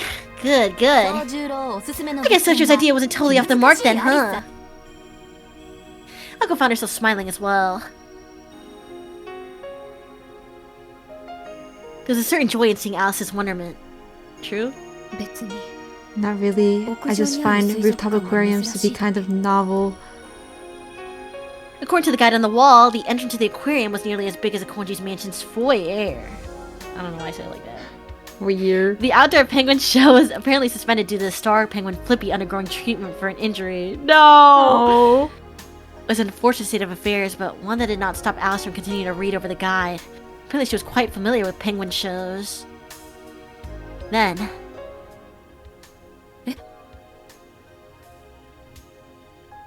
Eh? That's you? I can't believe it. Alice quietly whimpered as if holding back a scream. Hey, what's wrong? Oh. Alco sat still looking at the floor plan. It was rare to see Alice getting this emotional outside of the mansion.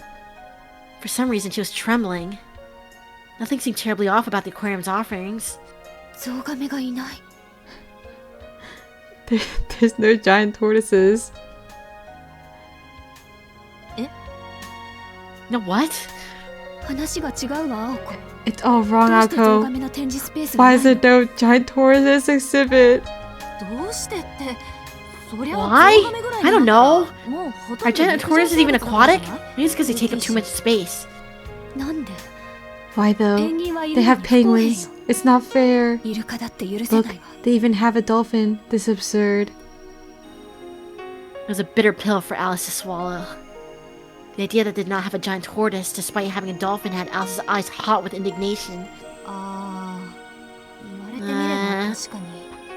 that you mention it... Who's gonna tell her that they're not a water animal?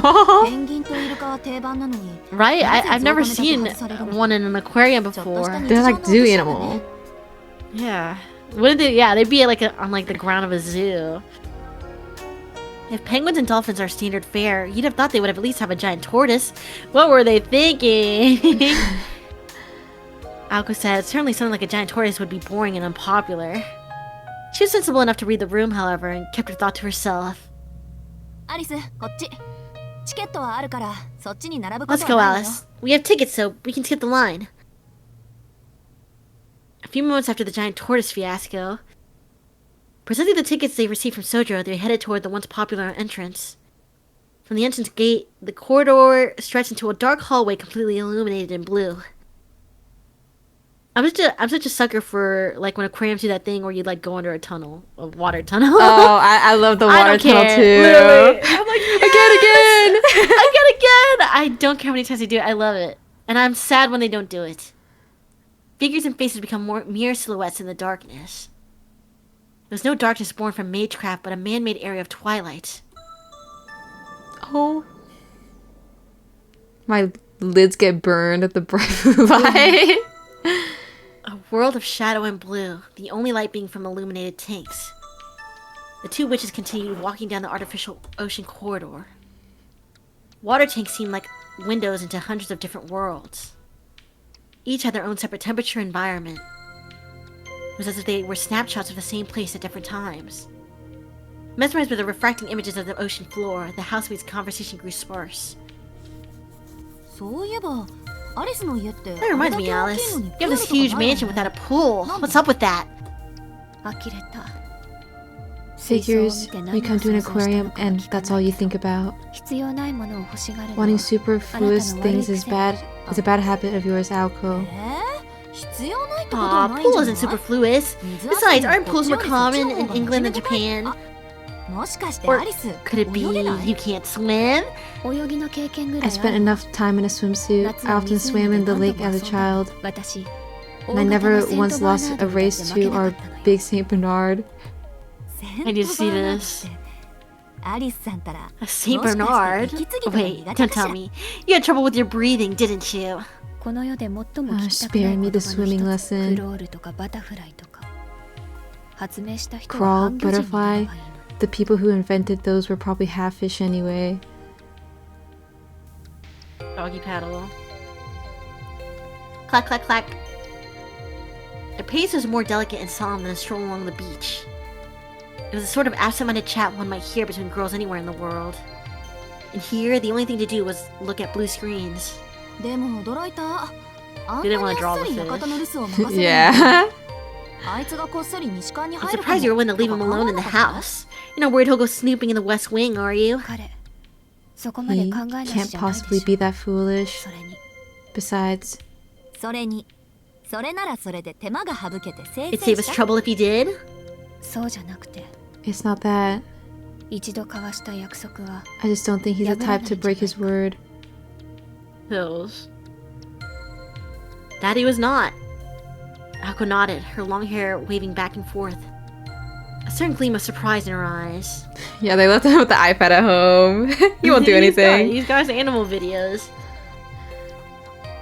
Onward they meandered to the next aquatic world. Clack, clack, clack.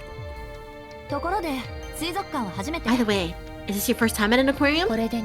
Second, I went with a friend long ago. No way, really? You have friends?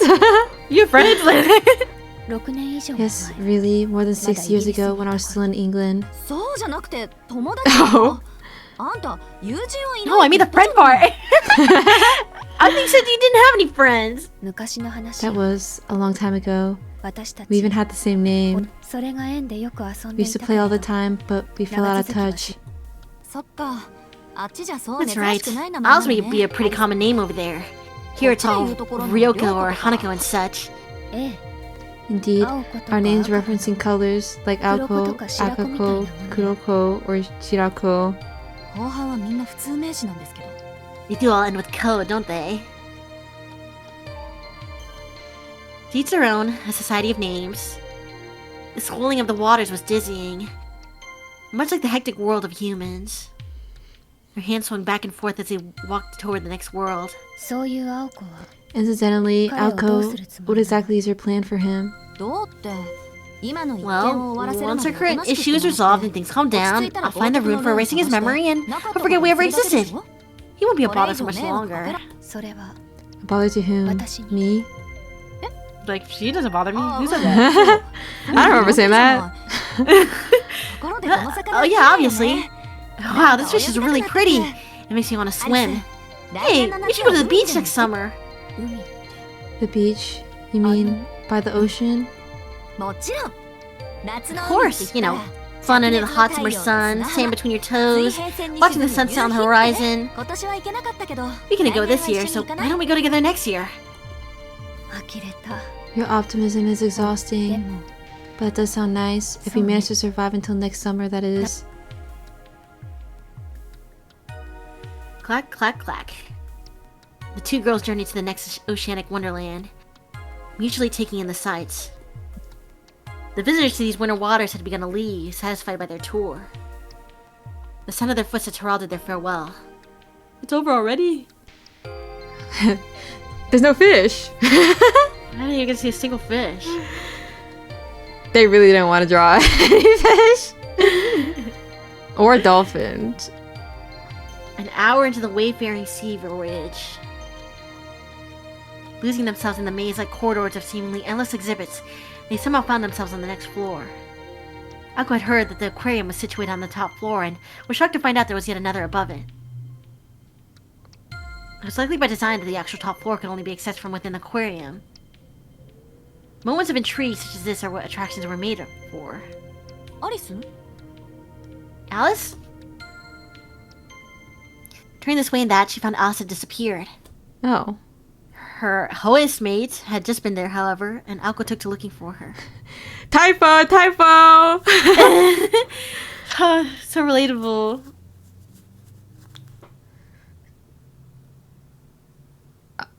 She soon found her... What did it say? She soon found her nearby. Her white overcoat shone brightly in front of the dimly lit exhibit. I'm scared. Yeah, that sounds scary. She was staring motionless into the water tank. Alice almost looked to be staring through it, as though distracted by something. What's wrong, Alice? Are you feeling okay? She spoke, hoping to snap her out of it. Alice's typically cold aura seemed to have all but left her. Is it a rare fish? This looks like the tank they use for all the fish that don't fit anywhere else. Alice gave a non-committal response. Just ahead of her gaze was a single shadow. Wow, Mambo! Wow, Mambo! Alice remained motionless, unresponsive to Alko's sarcasm. She stood in silence, watching the poor little fish drifting listlessly in the tank where they put the fish that did not fit anywhere else, here at the end of the hall. To put it lightly, some fish were not especially pleasant to look at. I like them! When looking at one, it begged the question of what direction evolution wanted to take with it. Aren't they like they just get like eaten and they kind of just like sit there? Yeah. Apparently they don't even taste good either. It looked like it swam using rudder-like fins on its top and bottom, but lacked the grace of other fish. To Alko, its eyes, body, and strange movements made it an awkward creature. Creature? I think that's what makes it so beautiful. Or, I don't know, so persevering, I guess. That despite it being absolutely useless, it's like, well, so... I still lived! It made it this far. But... Hey Alice, let's check out the whale shark exhibit over there. It sounds really exciting, don't you think? They got a whale shark in the apartments? Literally. I can't imagine. Alice, unmoved, fixated on the sunfish. It clumsily drifted around its tank, occasionally bumping into the glass as it turned. Oh. Alko, this little one can't swim well.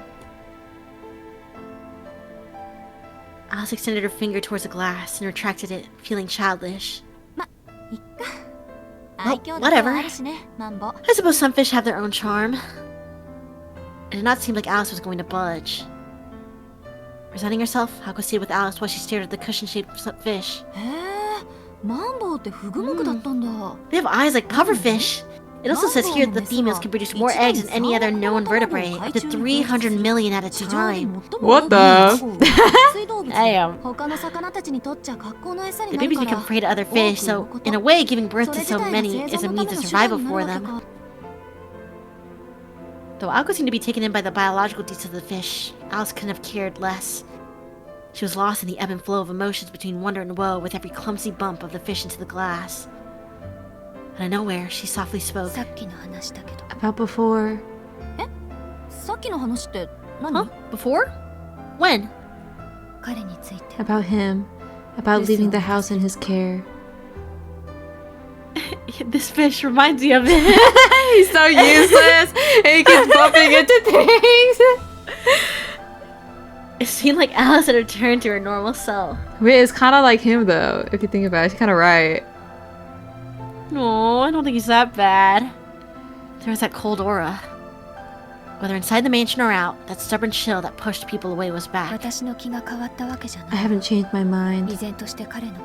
He's still a complete unknown. How can I trust someone I know nothing about? Yes, but then why let him? Because I know you, Aoko. You always make the right decision, so I'm trusting your judgment on the matter. What? I wonder what she means. It's true. She did not know Sojiro, nor had any intention to. But because of her trust in Aoko, she could trust in Aoko's decision to allow him to stay. It seemed Alice was challenging her own feelings. She said she could not trust someone she did not know.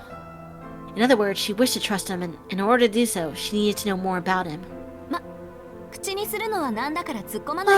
don't really know how to respond to that, Alice. Also, I had no idea you trusted me that much. I do trust you. I may not be fond of you, but I trust you. Because we're partners in crime, aren't we?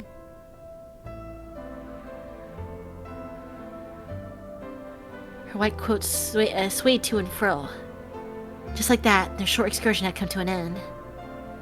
Straight ahead was the exit back to the real world. A step away from the exhibit was a step towards becoming better roommates. Just a kind face, but so clearly scarred. Chills. One last small whisper. And with that, she bid farewell to the lonely figure in the tank.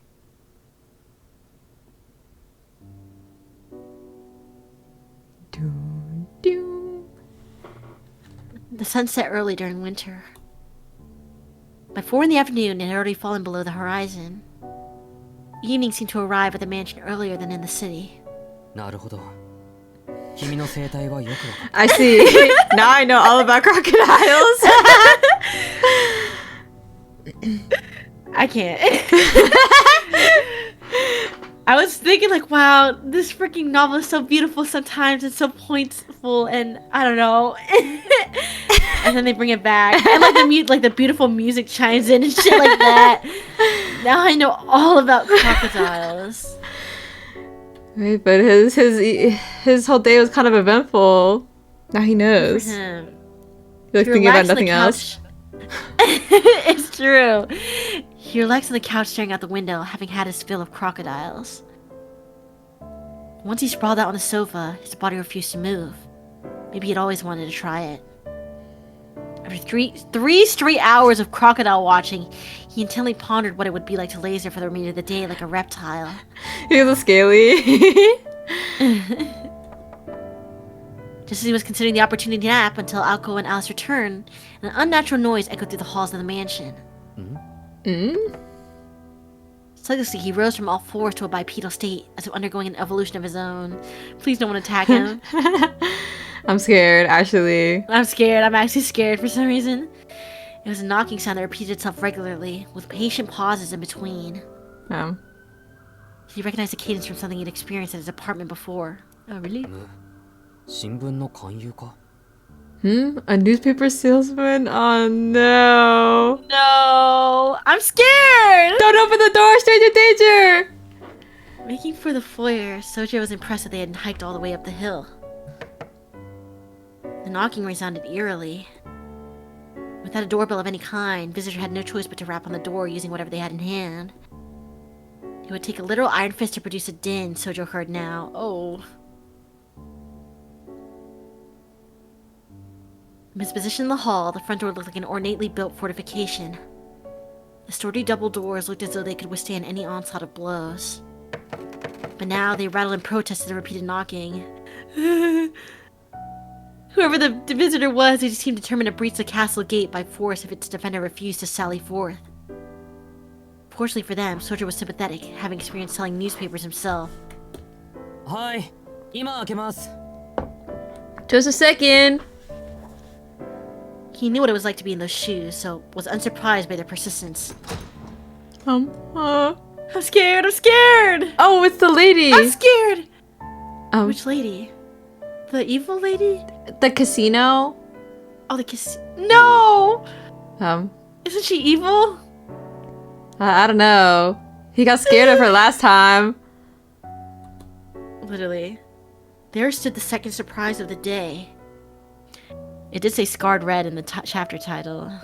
Uh-oh. Sojo struck speechless. He was greeted by a young woman who hardly looked the part of a newspaper hawker. Standing in the courtyard against a dusk-lit horizon, she appeared more at home in the European mansion than Sojiro did. Damn. Yeah. Never mind, come in. She carried a dignified air in spite of her dainty frame. There's so many fucking buttons.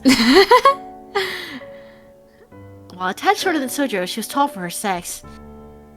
Her green clothing was subtly colored yet flashy, and clearly inspired by foreign fashion. She seemed prim and proper yet bold. Though vaguely garish, her appearance spoke of strength and confidence. Sojiro knew all too well that such a woman was not to be trifled with. Only, unlike the one he knew, the stranger appeared more friendly than intimidating. Okay. Should Perhaps she's it was nice? her short hair that made her look approachable. Is this true? Does short hair make people look approachable? I don't know. I guess so? It seems more casual, I guess. I see. Bright and brown, it stopped just above the nape of her neck. Sojiro suddenly thought that it was a shame she hadn't grown it out. True. I do think it'd be cool. She looked at him and offered a smile. Despite seeming visibly older than them, this made her appear impish and cute. Sojiro acted with suspicion, knowing better by now to fall for a charming smile. At any rate, it was rude to stare. Can I help you? He tried not to look flushed as he greeted the visitor. To which he replied, こんばんは。青子います？ so who wants this? I guess it has to be me, huh? Can you do your best? A mommy voice. Good evening. Is Aoko home? Wait, what if she's like Aoko's sister? Actually, I does don't she really have know a that much sister? about Aoko. I don't know. I don't remember. She smiled as she used Aoko's first name with a familiar tone. Yeah, can you do RR too? 青崎はいないんですよ。 No. Azaki isn't home right now. She smiled again, this time deviously upon learning of Aoko's absence. Uh-oh. それじゃあクオンジさんも留守なんだ。 Uh-oh. Don't attack him, please! Then I take it Miss Kuonji is away too? Sojiro looked perplexed. This was the first time he had heard Alice as referred to by her last name only, and again with the familiarity of an old friend. そっか。夜ならと I もかく see. 日中から It's nice to hear that they can go get out during the day instead of only during the dead of night. 形だけの雑居だろうと思っ I た was け under the ど impression that living together was merely a facade, but they really do get along. Sojiro found himself nodding in response to her smile. It was strange enough that the visitor knew both Aoko and Alice, but Sojiro found her odd as well. Likely in her early 20s, she did not appear much older than he was. She was clearly hiding something behind her nonchalant manner and bright smile. それじゃあ帰ってくるにして So, も they won't be home until evening then? I'm scared. Stop asking these questions, lady. This is so stranger danger, bro. So nobody's home. You're alone, right? There's nobody else home? You're alone in your house right now? There's nobody there except 数年 you? 前には帰ってくると思いますけど。 That's correct, though I expect them back before the last train. ところで君 I see. And who might you be? Sojiro, troubled by her forwardness, wanted to ask her the same. Alas, who are you was a question far too difficult for Sojiro. すみません。 I'm sorry. I don't really know how to answer that. とりあえず今は留守番してますけど。 For now, I'm the house sitter. I'm a friend of Aozaki's to tell the truth. My girlfriends will be back any minute now. Please! It was a response without an ounce of persuasion to it. The young woman's face lit up to what she believed was the boy's attempt to tease her. へえ Aren't you a funny one? What's your name, dear? あの It's Sojiro Sojiro. Shizuki. His shy answer made her giggle. Bro! Oh. Sojo had no idea what he said that was so funny, but her laugh did not offend him. It came across as warm and affable rather than derogatory. Then, after she finished giggling, the woman fixed him with a rather tender look. I think I like you. Sojiro, was it? Oh, goes inside. Okay. A fine name for hypnosis, though. It doesn't really suit you. Now then, pour me some tea, would you? あいや Oh, wait. She slipped past him into the house, boldly striding through the entrance hall. Wow, it's just as I remembered it. I thought she would have repaired the damaged pieces, but with taking the trouble to bring them all the way here, I would have fixed the warped columns at least. The visitor cheerfully inspected the foyer. Sojo still stood at the entrance. Oh! The clicking of her heels on the wooden floor echoed as she moved toward the drawing room. Damn. Why are you standing there? The drawing room is this way, isn't it? She disappeared from the foyer into the drawing room, oddly familiar with the layout of the house. 青崎かアリス Does she know Aozaki from school? Or maybe she knows Alice? Sojo muttered to himself, walking to the drawing room. He entered to see the woman walking around the room gleefully. House tour! Like someone strolling down a park boulevard. She peered around, breathing into the nostalgia, twirling with ladylike or rather girlish glee. Wait a minute. This TV is... She stared at the television inquisitively. Perhaps she'd never seen a 30-inch television before. Awkwardly for Sojiro, the cathode ray tube was still displaying images of the animal kingdom. Walking into him, watching animal videos. You interrupted my crocodile view. He wished he'd stopped the video before he came in. May I? He blurted half a question, attempting to regain his composure. There were many questions to be answered, but he first resolved to ask her name at least. The woman turned a coldly observant gaze on him. Her intimidated eyes and long, thin eyebrows bored into Sojiro through her spectacles. What? Sojiro had intended no offense, but now he felt like he had chosen his words very poorly. He apologetically clammed up. Then... Come now, Sojiro. May I? Really? Do I look like some old lady to you? She snickered. Her disapproving glare melted into a teasing smile. Of course, that wasn't true at all. It would be more accurate to say she had the air of an older sister. Or at least that was what Sojiro attempted to express with body language, to which she grinned smugly. Very well. Let's do it with the formality, shall we? They're beginning to bore me anyway.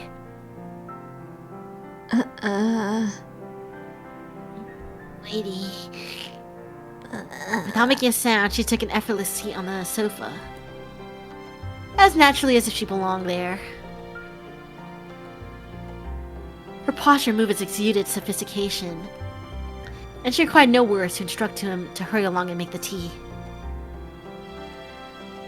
Without pressing further, Sojiro headed to the kitchen. Bro. Go make me some tea. Would not proceed until tea had been served. He chose the faucet he was forced to replace once before, after using it without permission. Since she was here to see Aoko, he decided to serve her using Aoko Silver's teacup. While he's learning. Wow. Into the cup as blue as ocean depths, he carefully poured the tea before returning to the drawing room. Gently, he placed the teacup on the table and faced the woman. Forgive me for not asking earlier, but should I take it that you're an acquaintance of Aozaki's or whatever? Despite being told otherwise, Sojiro could not help but stand on ceremony.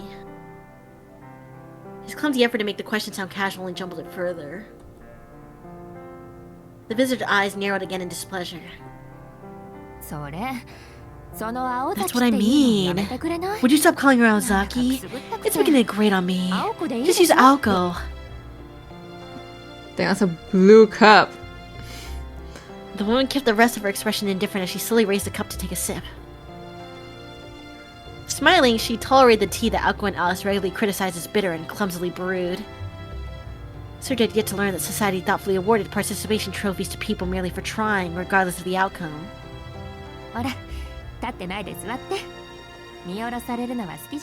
Don't stand there. Sit. I don't like being looked down on.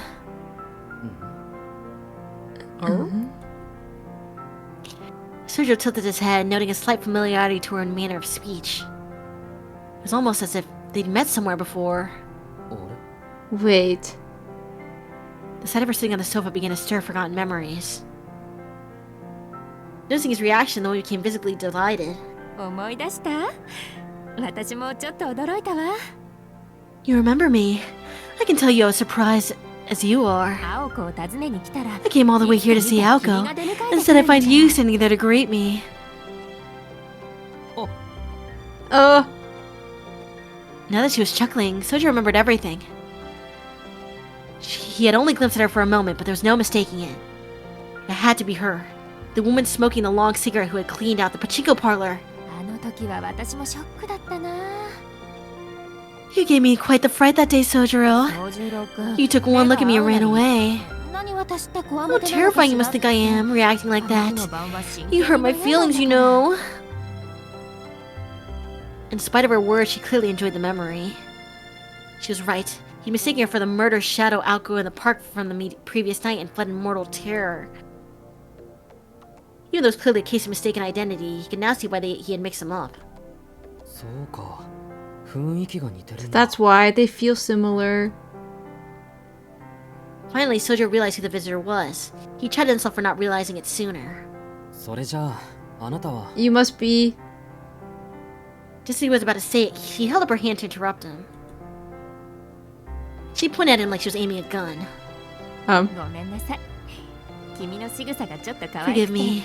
Your reaction was just so cute, I got carried away teasing you. It's a little late, but my name is Toko Aozaki. So is her older sister? Oh! Yeah. Surprise, I'm Aoko's big sister. That figured. No wonder he'd been charmed at first sight. It wasn't hard to imagine Toko as a not-too-distant future version of Aoko, with her smile that imparted courage to the any who glimpsed it. Damn, only... While Aoko was earnest and diligent, Toko seemed to be shrewd and playful. I heard my sister was in trouble. So I came all the way over here to set her straight. Aoko's sister chuckled coyly while sipping her tea. Lured by her charm, Sojo sat on the sofa as well. He felt like he could relax a little now that the initial shock and unexpected guest had... blah blah blah. Oh. Just like that, it was almost 5 in the afternoon, had subsided.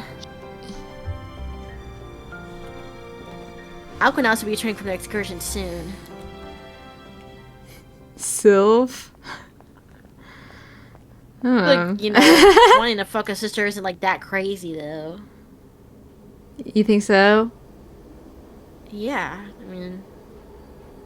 Don't you think so? Well, cause like... You know what, never mind.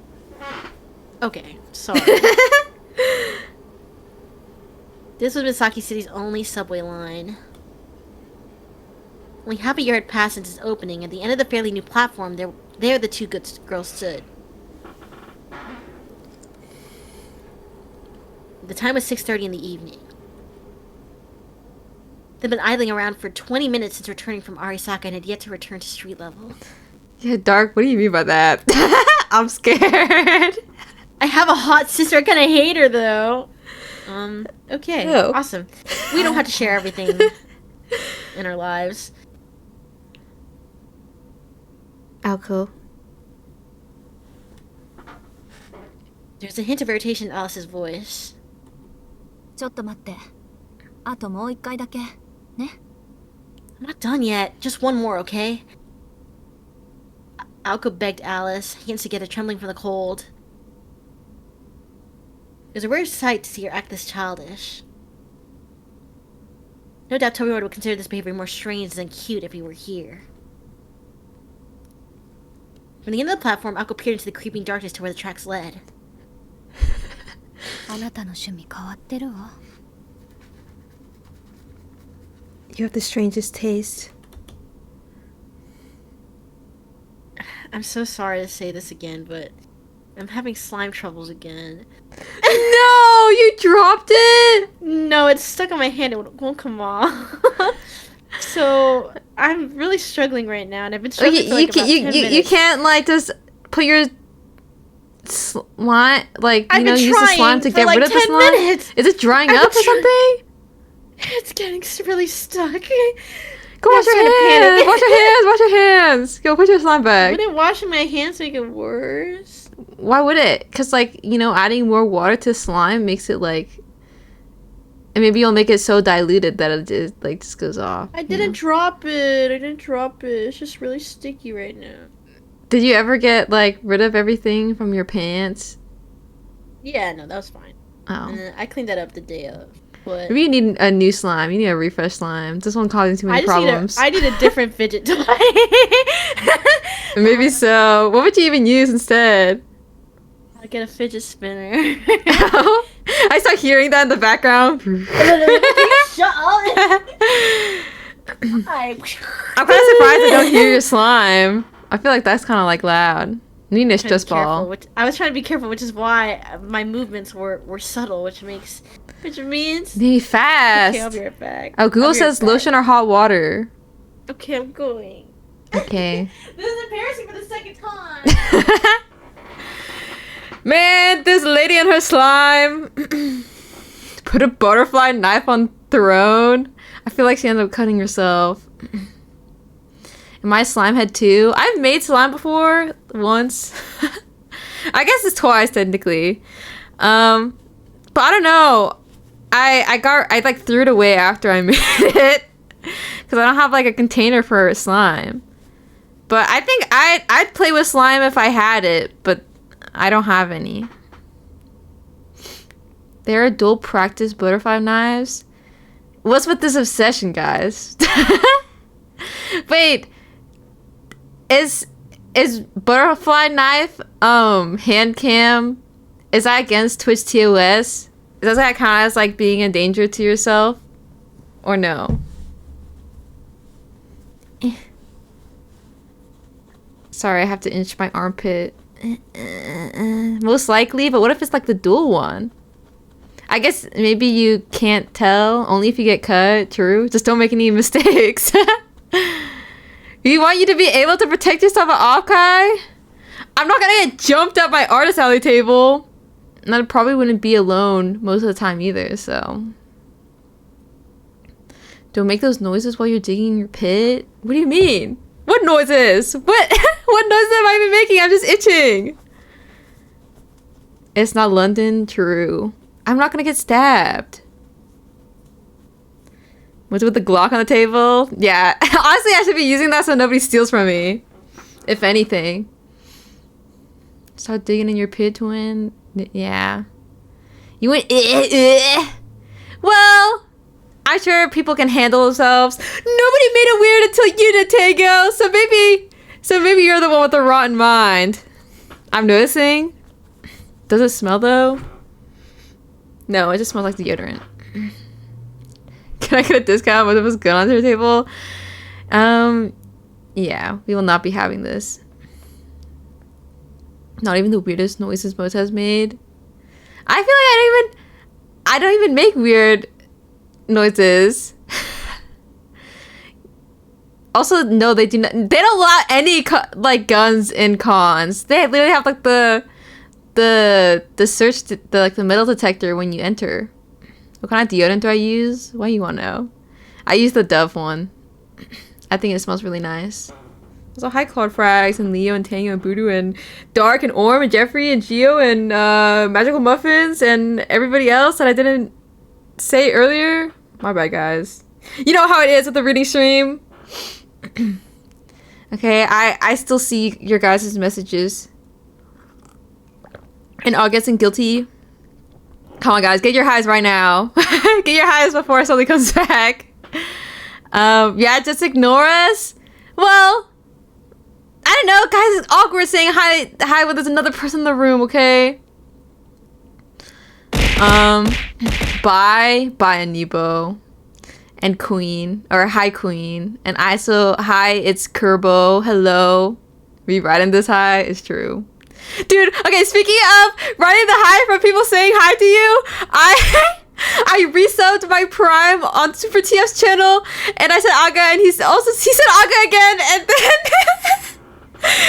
and then he said my name. Wait, guys, I need to pull this up. You guys can only listen to the audio though, because I don't have it. I don't know how to show. Almost starstruck. Wait, sorry. I need to share my awesome clip that I. Super TS. He's like an Overwatch streamer. Oh. Aga. Oh, It's okay. gonna try Modaberry. Aga. Thank you. Anyways, I shared that. I don't know. Your stream delay is crazy, so you probably won't hear it. Oh, okay. Wait, no. I feel like now you're left out. I need to show you. Well, actually, it's in Discord. It's in the memes and clips on the. It's like the video I posted. And where? And where? In my Discord. In your Discord? Yeah. Okay. Media share? No. Yeah. Or no, it's in memes and clips. Oh. It's down.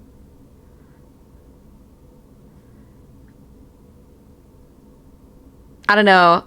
It's like, it's kind of different. Who the fuck is that? No, Is this some guy? he's a super funny streamer. He's a super funny streamer. Yeah. Okay. I don't watch the Overwatch stuff though most of the time. I'm there for the variety content. I guess I would feel that way if like Germa said my name or something. Yeah, But, it's like kind of, it's like there's like such a big streamer. It's like kind of starstruck, like when you hear your name. Literally, you're like, wait, they know me. Oh my god, they said my name. They said my name. That's okay. I feel that way towards some VTubers too. Really? Like Do you get like live chills ones. down your crack if like Literally, you hear? I'm like, oh my god, they know I'm here. What the heck? Man, maybe I should start. Okay. I start subbing to people just so I can hear. Yeah, can you say my name, please?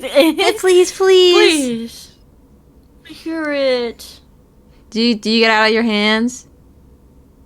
I did, but I'm kind of worried that it, like went down my drain and like clog it or something. But it Oh. like melted off my hands. I don't know. It like turned into like liquidy goop. So maybe it's okay.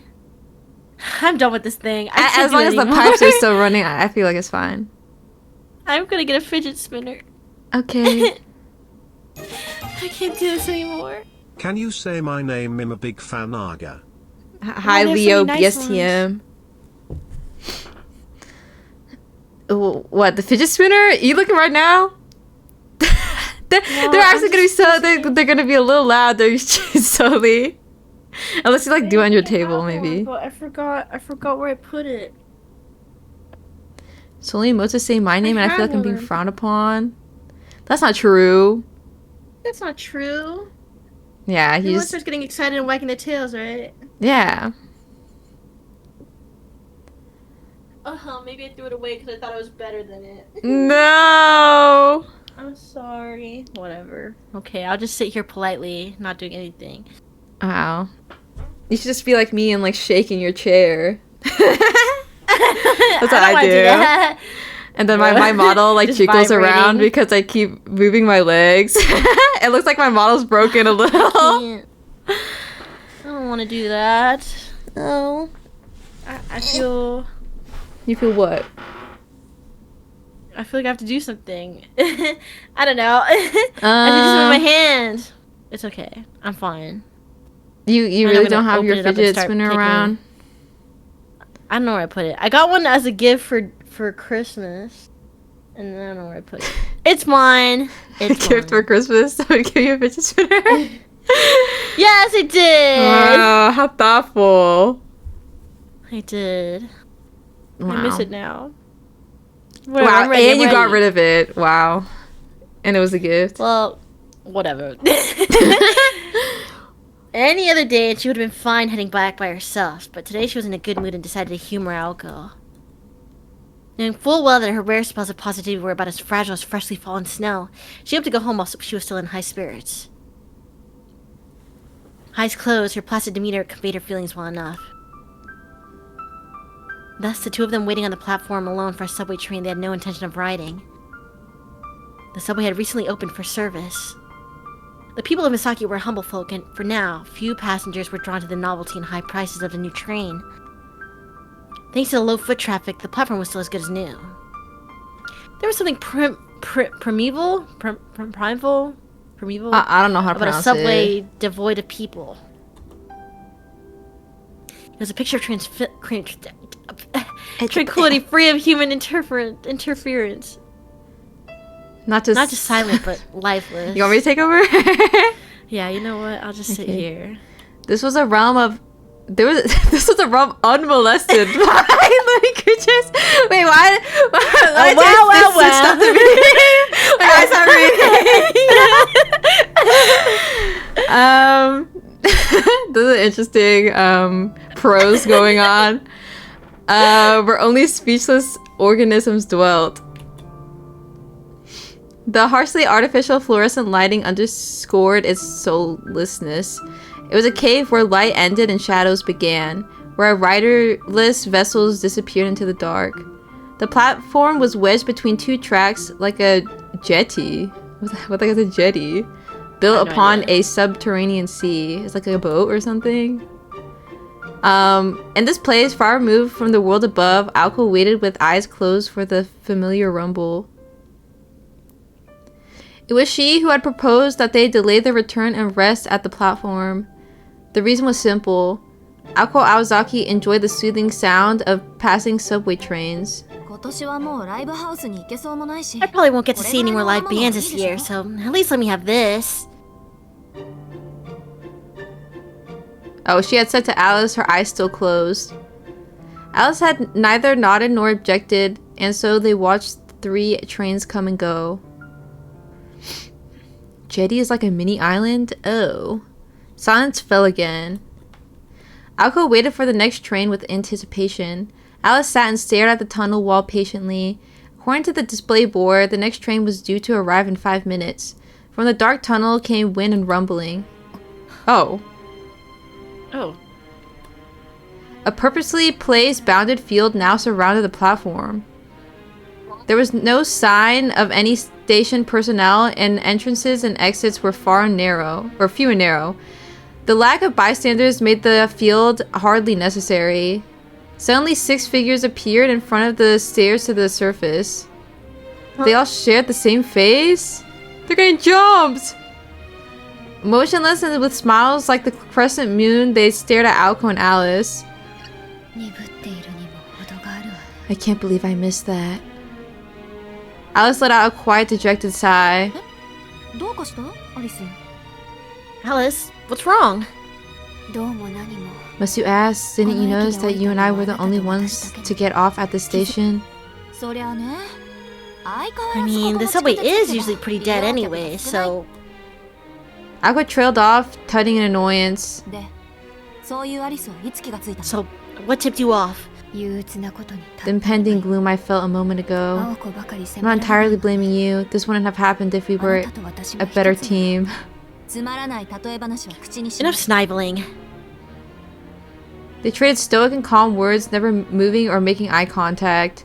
In contrast, the figures near the stairs began to stir. As though regressing from primates to wild beasts, they dropped prone in unison and scrambled forth like man-sized ants. They advanced as a stream, one after another. Soon the clattering came not just from the platform entrances, but from the subway tunnel as well. Oh. Ooh. At a glance, they numbered at least 30 strong. The eerie skittering multiplied, echoing off the subway walls. It's ridiculous. Forget Misaki. With this many automata, you could take all over southern France. True, but I doubt there would be much demand for dolls of such poor quality. Junk is junk, after all. One of the horde leapt forward in response to Alko's insult. It was a sudden charge like a hurtling dump truck. Alice remained still. As though expecting the attack, Alco swung her right arm in an arc. The blue missile of light was easily repelled. Her magic bullet snap had little to no effect on the puppets. They scrambled over each other like frogs, heads jerking and twisting in search of prey. The one in the back kind of mogging me. Yeah, hey. I pose like that for photos. Is that me? Yeah. Wait, no. I couldn't. Wait, that is you. I count 30 total. Sorry, Alice, but I'm gonna need you to hang back.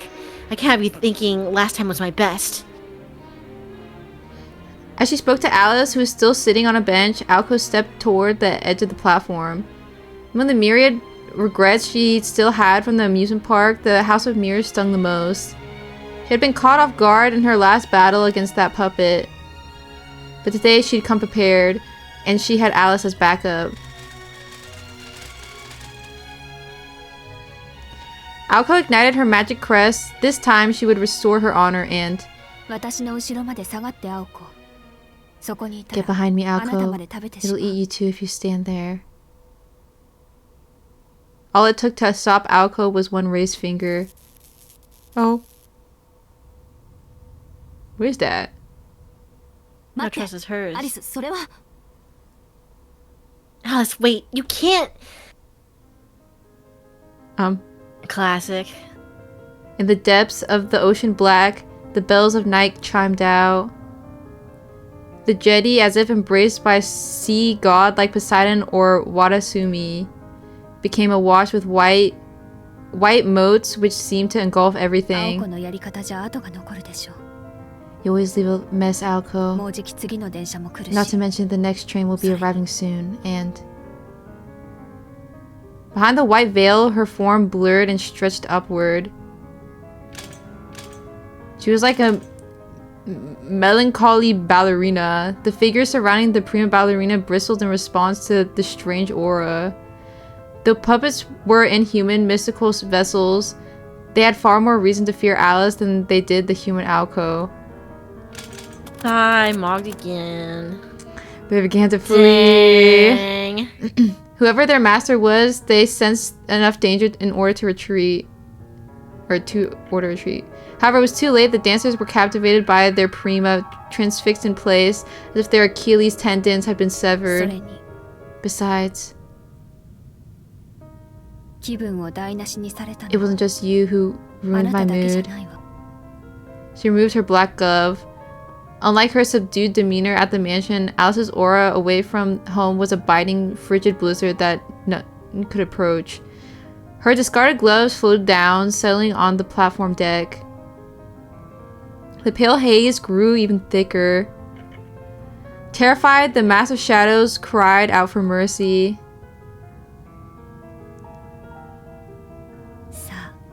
Now, let us play make-believe. Within the nebulous mist, a dark fairy tale came to life. Inside that fog, only the macabre melody of her voice felt real.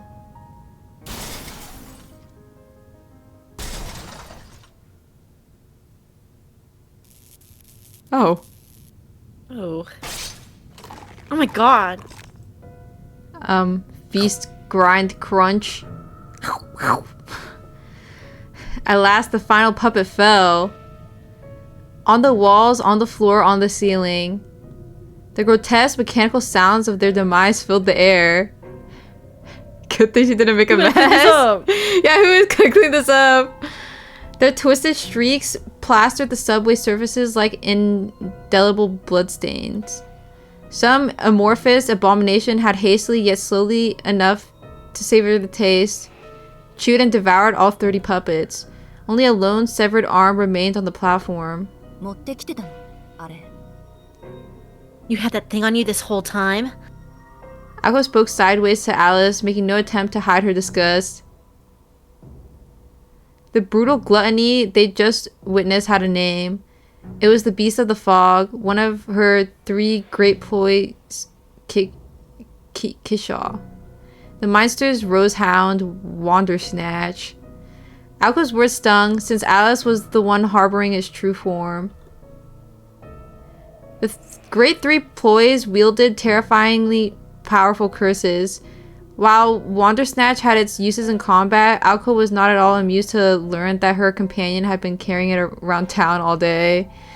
Without hyperbole, it was akin to going out for dinner with a bunker buster bomb in one's pocket. まあ次からは一言お願いね Just tell me next time, 他 okay? のプロイならいいけど Other ploys are fine, but not that one. Try to leave it at home, would you?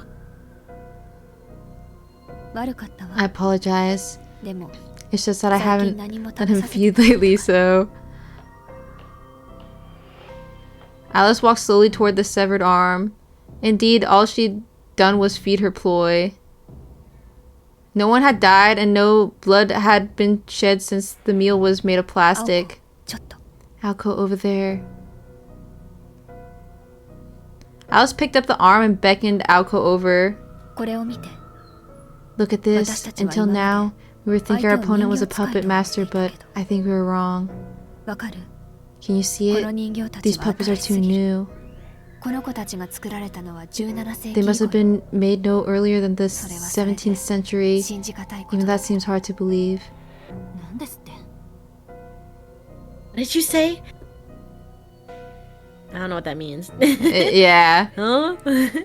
Although it sounded counterintuitive, automata typically performed better with age.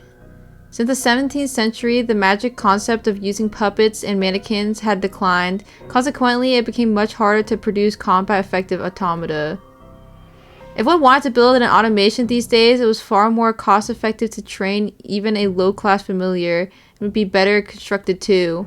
Therefore, it was common for modern puppet masters to collect parts made before the 17th century and use them in their creations.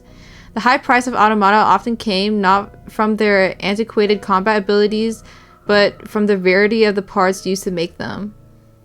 Despite that, the enemy mage controlling these puppets used them as fodder, as if they grew on trees.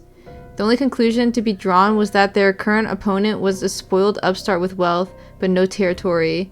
Or so Alice and Alco imagined それ anyway. ともう一つ There's something else. この構造は The internal 三崎市 formulae の結界に似ているわ reminded me of Misaki's bounded field. まるで自分たちこ It's そ as if their maker is asserting この町 that を守 these る are 兵 the 士だって主張 rightful するくらい defenders of our city. Alice presented the evidence to Alco, who was still waving fog out of her face. The revelation stirred profound surprise and then rapid realization. そういうこと I なの see. Now I get it. Alco growled, violently smashing the arm on the ground. Her face twisted with anger and a hint of 惜 fear. しげもなく骨董品を出してくると思ったら No way. 足を惜しむほどのものじゃなかった Uh-oh. She didn't bother holding back any of her knickknacks because they weren't worth keeping in reserve to begin with. 確かにあの女なら That's why the town's 町の barrier 結 didn't have 界 any にも effect on 反 her, 応しないし and how she knew my 私の欠 weaknesses. 点も知って No る wonder she と found to remove the sigil so だっ easily. て I should have known. Alice quietly listened to Alco's furious ramblings, bemused. 青子 Alco, so you're こ saying れ the を one 作 who った made のは these is none other than... ええ昔から物を作ることに関してはずば抜けていた That's からね right. あ When の it came to 子 making these things, she always had me beat. It's One-chan! Uh-oh. Alco glared at the severed arm. She was furious at its creator and for herself for taking so long to figure it out. でもようやく合点 But が it all adds up now. 認めたくないけど As much as I hate to 今回 admit の it, 敵は our current enemy is my 間違い big なく sister. 私の姉貴 No doubt about it. この土地の元継 She's 承 the one who was meant to inherit our 青 land, 崎塔子 Alice. その人よアリス I was kind of was curious like why it went to Alco and not her older sister. I didn't really think that much about her family. I low-key forgot she had a sister. The desolate subway platform returned to silence, Alco's words lingering uncomfortably in the air. Who want to run home right now, please? Can somebody save him? Oh. You just watching that shit with her? Yeah, check that's this out. interesting. A short time ago at the Kuonji estate, the videotape finished playing. The The VCR had automatically stopped playback, forgoing the need to hit the stop button to avoid the static storm. What remained on screen was the reflection of Sojiro and Toko Aozaki sitting opposite each other in conversation. A direct attack without warning because of her secret was exposed. Hako never did play well with others. It was hard to tell if she was being patronizing or indifferent. Toko Aozaki took a sip from her cup as she listened to Sojiro's story. She would have savored the anecdote about the amusement park kerfuffle were it not for the poor excuse for a cup of tea in her hands. Thank you for that. I feel so informed. I haven't seen Aoko in ages, so I can only imagine the kind of woman she's grown into. And as her sister, the least I can do is apologize. I'm sorry you had to experience such a tragic event, Sojiro. Damn, he just be leaking everything. That girl does have a tendency to be rather headstrong. You said it. She's like, I like her, actually. Sojiro was enjoying the conversation despite having to relive those events. About an hour passed by while the two of them sat in conversation, neither short on topics to discuss. Aoko was an easy topic for both of them, so the conversation centered mostly around her. By the way, I've been curious about something, and I hope you don't mind me asking. While she kept her posture dignified, Toko's eyes shone with eager curiosity. Her elegance caused Sojiro's heart to beat a little faster. Curious? About what? Despite his caution, he found himself speaking politely. She smiled affectionately as if she found him pleasing. Well, you see, you surprised me the last time when you ran away, but today I'm surprised by something new. Is that some kind of in vogue fashion accessory? No, she asking about the collar. Come again? Toko tilted her head, her eyes fixated on the collar that Aoko had snugly secured around his neck. Is that a new style of choker? You know, I could swear it was a... The bespectacled woman made a show of holding her tongue. On a completely unrelated note, in another decade, similar accessories would become a standard part of any visual kei artist's wardrobe. He's just ahead of his time. Yeah. Oh, not at all. It's obviously a collar for dogs. I knew it. It's rather charming and very much suits you, I might add. Did you put it on yourself? Toko stared intently, examining the strap. While he had never been very conscious of the collar until now, for some reason Sojiro found himself blushing. Yes, I put it on by myself. No, silly. I mean, who gave it to you? Was it Aoko? Or perhaps Miss Kuonji? Aoko gave it to me. Toko nodded in satisfaction as Sojiro's candid response. Oh. That makes you Aoko's property. Oh. Okay. She coldly muttered. With this, the cordial atmosphere began to turn. Oh. Sojiro nodded, naturally oblivious to the edge in her words. Yeah. She does like to own things. The blunt observation made Toko burst out laughing. Apparently, Toko was the quirky type of person to laugh when least appropriate. As her laugh tapered off into a giggle, she picked up her now empty teacup. Oh,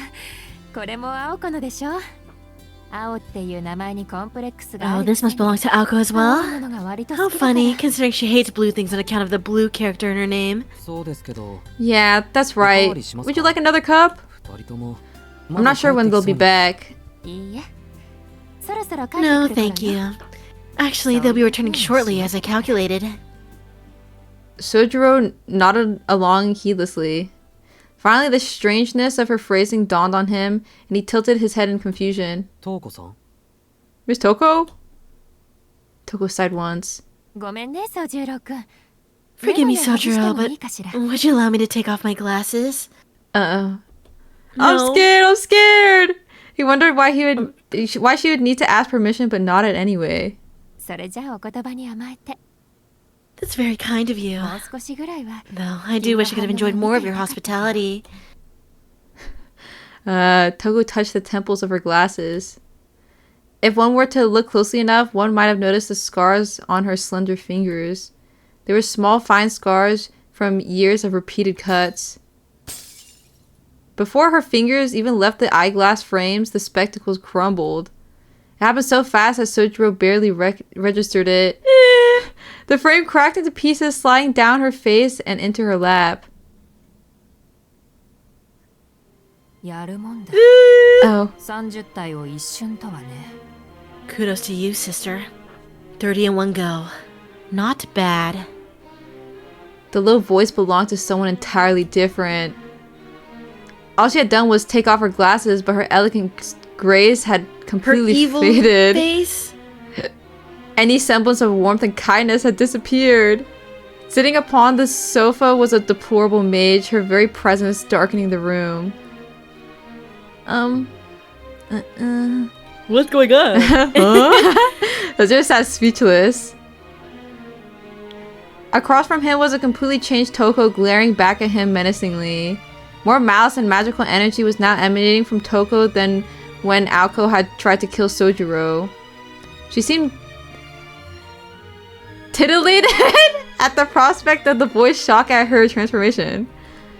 What do you mean by that? Such expectations, however, were often left unfulfilled when it came to Sojiro. メガネ壊れましたね You broke her glasses. Such a weird surprise. Bruh. Her hand stopped as she reached for a cigarette, the wind taken out of her sails. もったいない That was unfortunate. 大丈夫ですか Do you have another pair? いやそんなものはいいんだ No, forget them. It's not as if I actually need them to see correctly. そもそも私がある限り As long as myself exists, data is received subjectively by my five senses. 全てこの世は The entire world is in a fog. You shouldn't trust what you can only see with your eyes. Her speech had taken on a clinical tone. This too did not seem to shake Sojiro. そうですか Right.それで So what you're saying is... Sojiro began forming another question unflinchingly. Toko scowled as if she'd found a bug in her food. After some consideration, she came to the conclusion she needed to be blunt with the boy. By some twist of fate, it was a headache she had now unknowingly shared with her sister. 意味も何もない It's like this, Sojiro. I placed some obstacles in Aoko's way. I'm only here now because she's still dealing with them. 君は青子の持ち物 As I mentioned, you are now merely her property. ならことさら丁寧に教えて So I やる won't worry 必要 about もな that い pretty little head of yours. 告白してしまうとね I must confess, dear Sojiro. I am your 私 enemy. が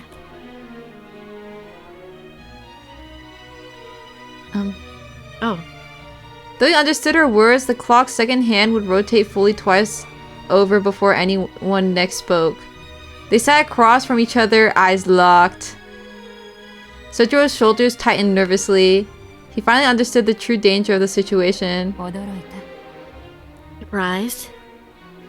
Toko asked with a grin. She was still the same woman, but without her glasses, Toko's smile was rather あ sinister. なたは青崎の Even though you're Aozaki's sister? Her smile pierced him as he asked the obvious. Toko was no longer surprised that Sojiro would be more concerned about the safety of others than his own. In just one short hour, she had come to understand Sojiro Shizuki better than he knew himself. 逆だよ On the contrary, it's because I'm her 私 sister. には青子か I'm らあらゆ obligated る to 権 take 利を away 奪 what う is 義務がある hers. 物質的なものも I won't stop until I crush every last thing she holds physically and emotionally dear. 気が済まない Oh. Okay. 尺度として言うなら For instance, if she's to come to rely on the city, then I will happily go so as far as to destroy it. But you? 君のことは予想 I 外 wasn't expecting you. Toko, her eyes closed, felt sorrow. Behind her troubled expression, there was a silent conflict. 世の平等に起こるべきか I don't know if I should rage at the impartiality of the world or lament the serendipity of life. I suppose it's all part of the counterforce. Innocent outsiders get killed all the time in this world of ours, but I've never met anyone quite like you. Or rather, never imagined a guy like you could exist. Hey. Toko sighed at the ceiling and stirred in her seat. She seemed to have overcome an unexpected moment of uncertainty. You don't look like Aoko's ace in the hole. You're just a dim but nice stranger, too pitiful to put out of his misery. True. But as much as I want to leave you be, my sixth sense is screaming that I should erase you now and be done with it. Oh. Oh. Dang it! Oh man, I thought I was off the hook. Hand over to his face is too freaking good. More plainly put, she had made up her mind to kill him. Though Soji was somewhat flattered at how grossly she inflated his importance, he was struck more by the karmic irony. Toko had arrived at the same conclusion as her sister. However, this was no time for idle thoughts. Sojiro readying himself to stand up from the sofa in such a way as to not draw attention to the plan, so clearly written all over his face to make a run for it. Really, boy. Don't give yourself away like that. If you're going to run, then run. But if you value your life, then don't move a muscle. In other words, you won't make it halfway to the door before I get you. Now be a good boy and sit still. Oh. So, you're not going to kill me? For the time being, I like you, kid. Well, not exactly. The truth is, I might be the only one who can save you. What? She looked the perplexed Sojiro straight in the eyes. Though actually brown, her eyes gleamed a piercing red like the edge of a blade. Oh, that's not red! That's not red. Or brown. She Sharinganed him. What is going on? It was at this moment an overwhelming sense of dizziness overcame Sojiro. His mind went numb, like he couldn't tell who he was. It was like drifting into a sinister sleep from which he'd never wake. Sojiro closed his jaw, desperate to maintain consciousness. Toko's eyes devoured him like a bottomless pit of quicksand. At that moment, it had all become clear to him. It no longer mattered that she was Aoko's sister, or that she was Alice's sworn enemy. Toko Aozaki's deadly battle with the girls had become his battle. Which is why, when you find yourself feeling a special spark for a stranger met mere moments ago, that feeling is not to be trusted. You may simply be attempting to fill a void shaped like yourself with more emptiness. Sojiro tried to drag his body away from this heretofore unencountered sense of danger, but found that it would not respond. Toko tilted her head forward at him, eyes fixated on his. Your instincts weren't wrong. You do have something in common with me. Or maybe you're just close to me. Maybe we're picky about all the same foods. It's something to consider. The problem is you're more biased than I am. Biased? She clearly used a different definition of the word than the one Sojiro knew. Biased? It meant that he was alone, that he was an outsider who didn't belong in this town. A sudden and seething anger eclipsed his gentle heart. Oh. But I'm not alone. Sojiro shot back with all the enmity he could muster as he faced this witch named Toko Aozaki. If he had not, he feared he would never escape her gaze. That's precisely what makes you biased. And the sooner you realize that, the better. It's the fastest way out of your predicament. Humans are hardy creatures. No matter what life throws at them, they find a way to survive. But Aoko can't tolerate them, because she's the sort of stranger who can't stand anything. Toko leaned over the table. She reached out, grabbed Sojiro's collar, and roughly pulled him toward her. Animal abuse. そんなことはいいんだ But enough ただ about 純 her. 粋に All I care about is getting to have you. 欲しいと Oh. In fact, I wanted you from the moment you mumbled your name like it's not even 自分の名前 yours. すら定かではない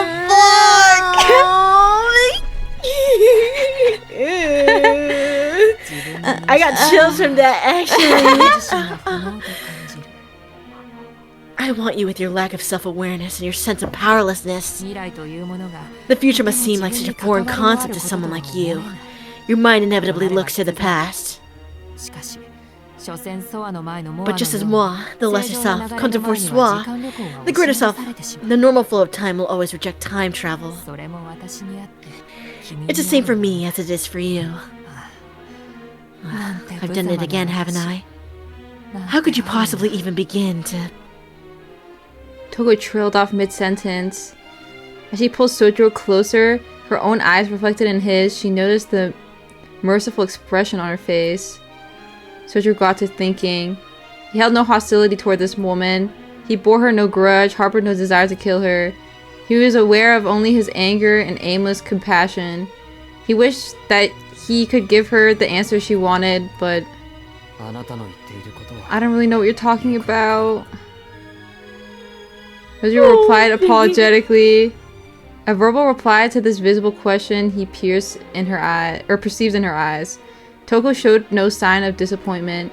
Instead, the corners of her lips turned upward in delight. そうか君 Of には course. 言葉の暗示は通 You じ would ないんだ comprehend the language of magecraft. 意味深なセリフ回しで And here I am 丸 trying to 飲み wax してやろうと思った philosophical が to you. いや失 How 敗 foolish 失 of 敗 me. Small Oh, courtesies yeah, can have the but opposite I effect never after all. I should have put it in plainer, more primitive terms. で Oh. Oh, I do like you, Sojiro. Her fingers dug into his throat as if she were tearing at the leather. Perhaps he could be hers, if only she could rip it off. Bills? 少年 Sweet 青子なぜよ boy. り私のもとに来 Leave い Aoko and be with me. 使い道はないが保護 I may not 部屋 have a に use して for いる you, but at least I can 手が空いた protect 時 you. なら Or maybe if I'm bored, you could be my plaything. Oh. Do I have to pay rent? Mommy. It had taken many approaches, but she seemed to have decided on this one. The lengths to which she went to seduce him were not lost on Sojiro, and truth be told, they were not only unwelcome. Whoa! Yeah, you got a freak. You kind of like this. But back to the matter at hand. それはお断りします I respectfully decline. Sojiro chose a direct response as he did, なぜ Why? だって because it wouldn't be good for you. He had confidence in that at least. Toko's overestimation of him aside, Sojiro knew for a fact that he had to escape this woman's clutches. This could only be concluded by one of its two participants, Toko or the individual she was currently infatuated with.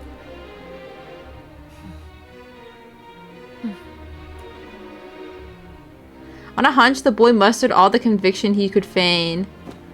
She gently removed her hand from his collar and jabbed him in the chest, causing him to topple back onto the sofa. そうかなら Very 仕方な well. If that's the way it must be.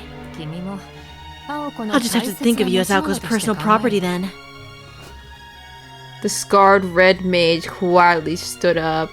青子が帰ってくる頃だから私は行くよ Well, Aoko will be here any moment. I'd best be on my way. 青子では私には勝て She has no chance of defeating と me. だけ伝えておいて Tell her くれ that れ for ば me, won't you? それはいいんですけど Sure, but... Before she left the room, Toko paused to let Sojiro continue. Like a student humbly inquiring of a teacher, Sojiro pointed to the object in Toko's hand and asked, そのカップどうするんですか what are you gonna do with that cup? Surprised, she looked down at the teacup in her right hand that she had forgotten she was holding. She didn't even realize she had been holding the cup the entire time. これ Oh, this? I might as well take it with me. The act of taking something without the owner's permission is commonly referred to as theft. However, this was more likely the typical relationship between Aoko and Toko. Share and share alike and so forth. Sojiro nodded to show that he understood. Unsure if his nod was sincere or not, Toko smiled that gleeful grin for the second time since taking her glasses off. You certainly are an odd one. The question of your worth aside. For just a moment, she had returned to the affable Toko Aozaki he had met before the glasses came off. Leaving him with the image of her smile, she departed the mansion. Her broken glasses remained on the drawing room table.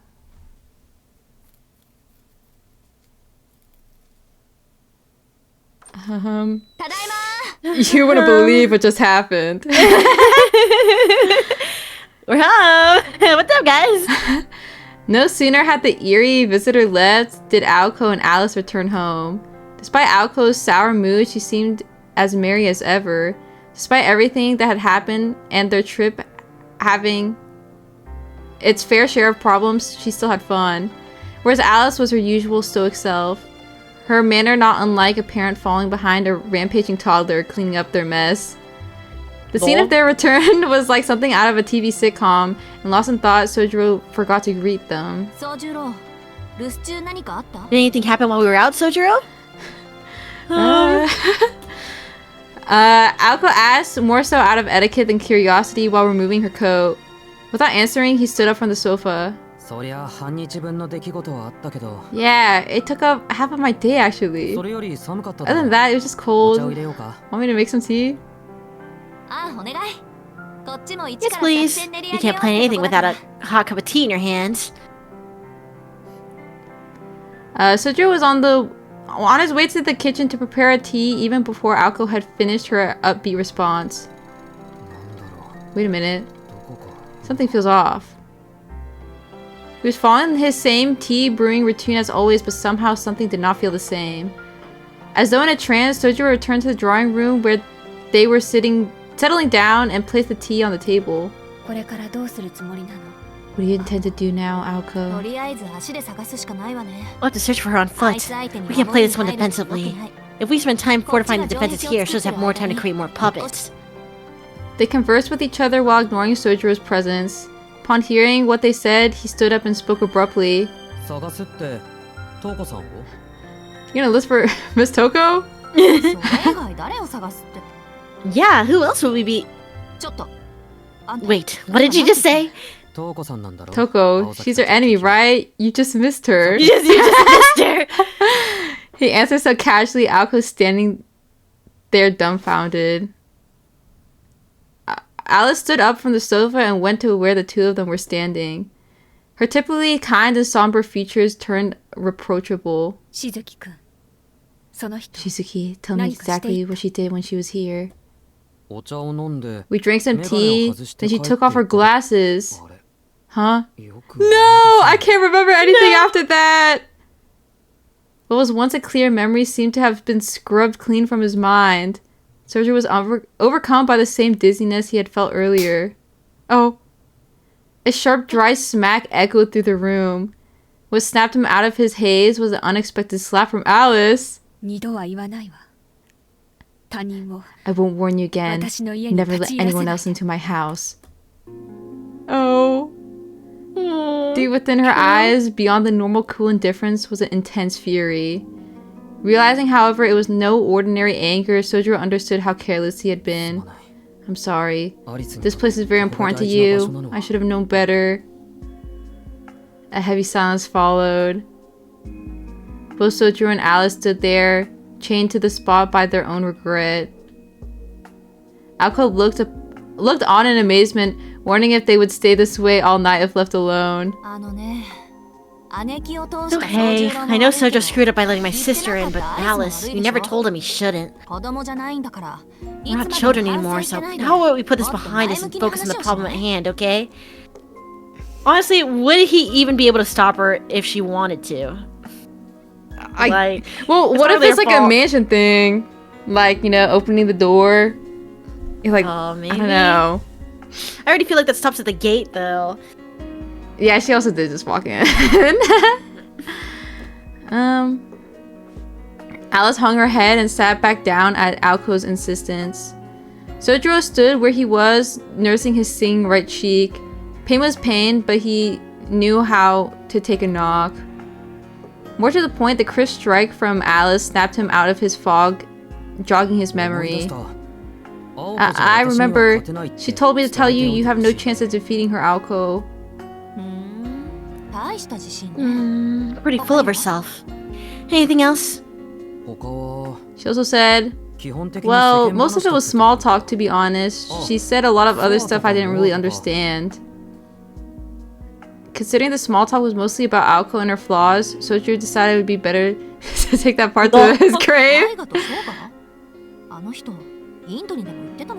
She mentioned the greater and lesser self? I wonder if she's been to India. In case you didn't catch on, Sojiro, she must have done something to you. Aoko turned to him, glaring sharply. He had nothing to be ashamed of, but he looked away guiltily anyway. She did? What did she do exactly? You said you couldn't remember what she said, right? And up until a second ago, you looked like a zombie. I see. You remember right up to when she took her glasses off, which means you must have been entranced by her mystic eyes. As quickly as she had jumped to that conclusion, Aoko went quiet again, as if the information was of little importance. But it was not enough to detract Sojiro from bringing it up again. Aozaki, what are mystic eyes? Eyes infused with magical energy. Simple forms of mystic eyes can cause temporary confusion, while more advanced ones can kill you with just a glance. Stuff like that.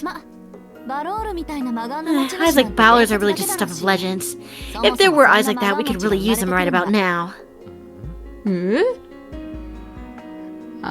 Without further context, Aoko knew her explanation was completely lost on Sojiro. So yeah, you're fucked. To put it simply, it's like my magic bullet. Only you use your eyes to shoot it. Oh. You can shoot bullets from your eyes? Sojiro's confusion deepened along with Aoko's frustration. Anyway, you looked into Toko's eyes when she blinked once, right? That's the moment she put the whammy on you with her mystic eyes. Some mages even replace her eyes with cat's eye stones, but my sister doesn't need to bother with that. She was born with hers. She doesn't even need to say anything to use them. She can just blink, like a camera shutter. Sojiro pounded his fists in understanding. Now he thought about it, he vaguely remembered her doing something exactly like that. Everything after was foggy and muddled, and her mystic eyes seemed the only logical cause. That's one mystery solved. But Aozaki, isn't she your sister? Why would sisters try to kill each other? He knew it's not something he should ask, but he did it anyway. The question was against the rules. He had no business being involved in this dispute. Aoko closed her eyes to collect her thoughts. She decided it was best for all involved to at least share some background information, if only to head off further questions. Fine. Here's what you need to know now that you've met her. Besides, keeping you in the dark would be more dangerous. But no more questions. This is my story to tell, got it? She stared down Sojiro until he nodded slowly in recognition. Knowing him, she knew this confirmation was enough. The conversation was becoming oddly friendly again, but Aoko sat up a little straighter as she prepared to tell the tale. Before we talk about my sister, I have to explain the Aozaki family, and more importantly, magecraft versus magic. No. It's time. We're gonna cover a lot of ground, and it'll include stuff you can't tell anyone, but we can always wipe your memories later, so it's fine. Aoko made sure to add that disclaimer as a condition for telling him the information in the first place. Bye. Yeah, get to read it. You see, Sojiro, magecraft follows a set of common rules. There are different schools of magecraft, such as runes or Kabbalah. Think of them as different textbooks or manuals that the whole world uses. Anyone that has a proper textbook and a suitable bloodline can become a mage. But using magic is something else entirely. Magic, true magic, isn't just some manuscript derived from the swirl of the root like magecraft is, but something that comes directly from the root itself. As for the swirl of the root, well, the simplest way I can describe it is so you'll understand is to compare it to the sun. The The sun is really far away and has been there from the beginning as far as we're concerned. Without it, you and I wouldn't be able to live. Magecraft merely lets us take advantage of the sun's benefits, so to speak. Magecraft is all about imitating or paying for natural phenomena. We can use it to study, practice, and recreate mysteries, but we can never truly create them. Actually, no matter how much you learn, you eventually hit a wall. It's like a limiter that human knowledge can never overcome. And beyond that wall is where magic, the sun itself, exists. To attain it means go where no one can go. And awaken miracles no one could possibly reproduce. A technique to make things happen that humanity could never hope to accomplish with any amount of time or resources. That's true magic. It's about overcoming that dimensional wall, like running until you reach the end where you'll find a world with completely different rules from ours. That's the only way you can, well, learn it. I told you before that Magecraft has no limits, right? Well, I meant that it has no limits within the scope of human knowledge. Meanwhile, magic has lots of limits, actually. It can only do one thing, and one thing alone. Makes sense, right? No. I mean, we're talking about unique, rule-breaking concepts and mechanics that exist outside the boundaries of the very universe. So, magic is more amazing than Magecraft? Then I think I get the general idea, but it's really limited? Kinda. It's more like an exception, a special privilege, or an abuse of power. It's not versatile, but in making the impossible possible, it's all powerful as far as Magecraft is concerned. Magic is like a reward a mage gets when reaching the swirl of the root, and that even goes for mages who don't possess the metal to wield it. Just making a path to the root gives them free reign to use it in Magecraft terms. In short, it's like becoming the richest person in the world. Tudor made an appreciative sound, impressed.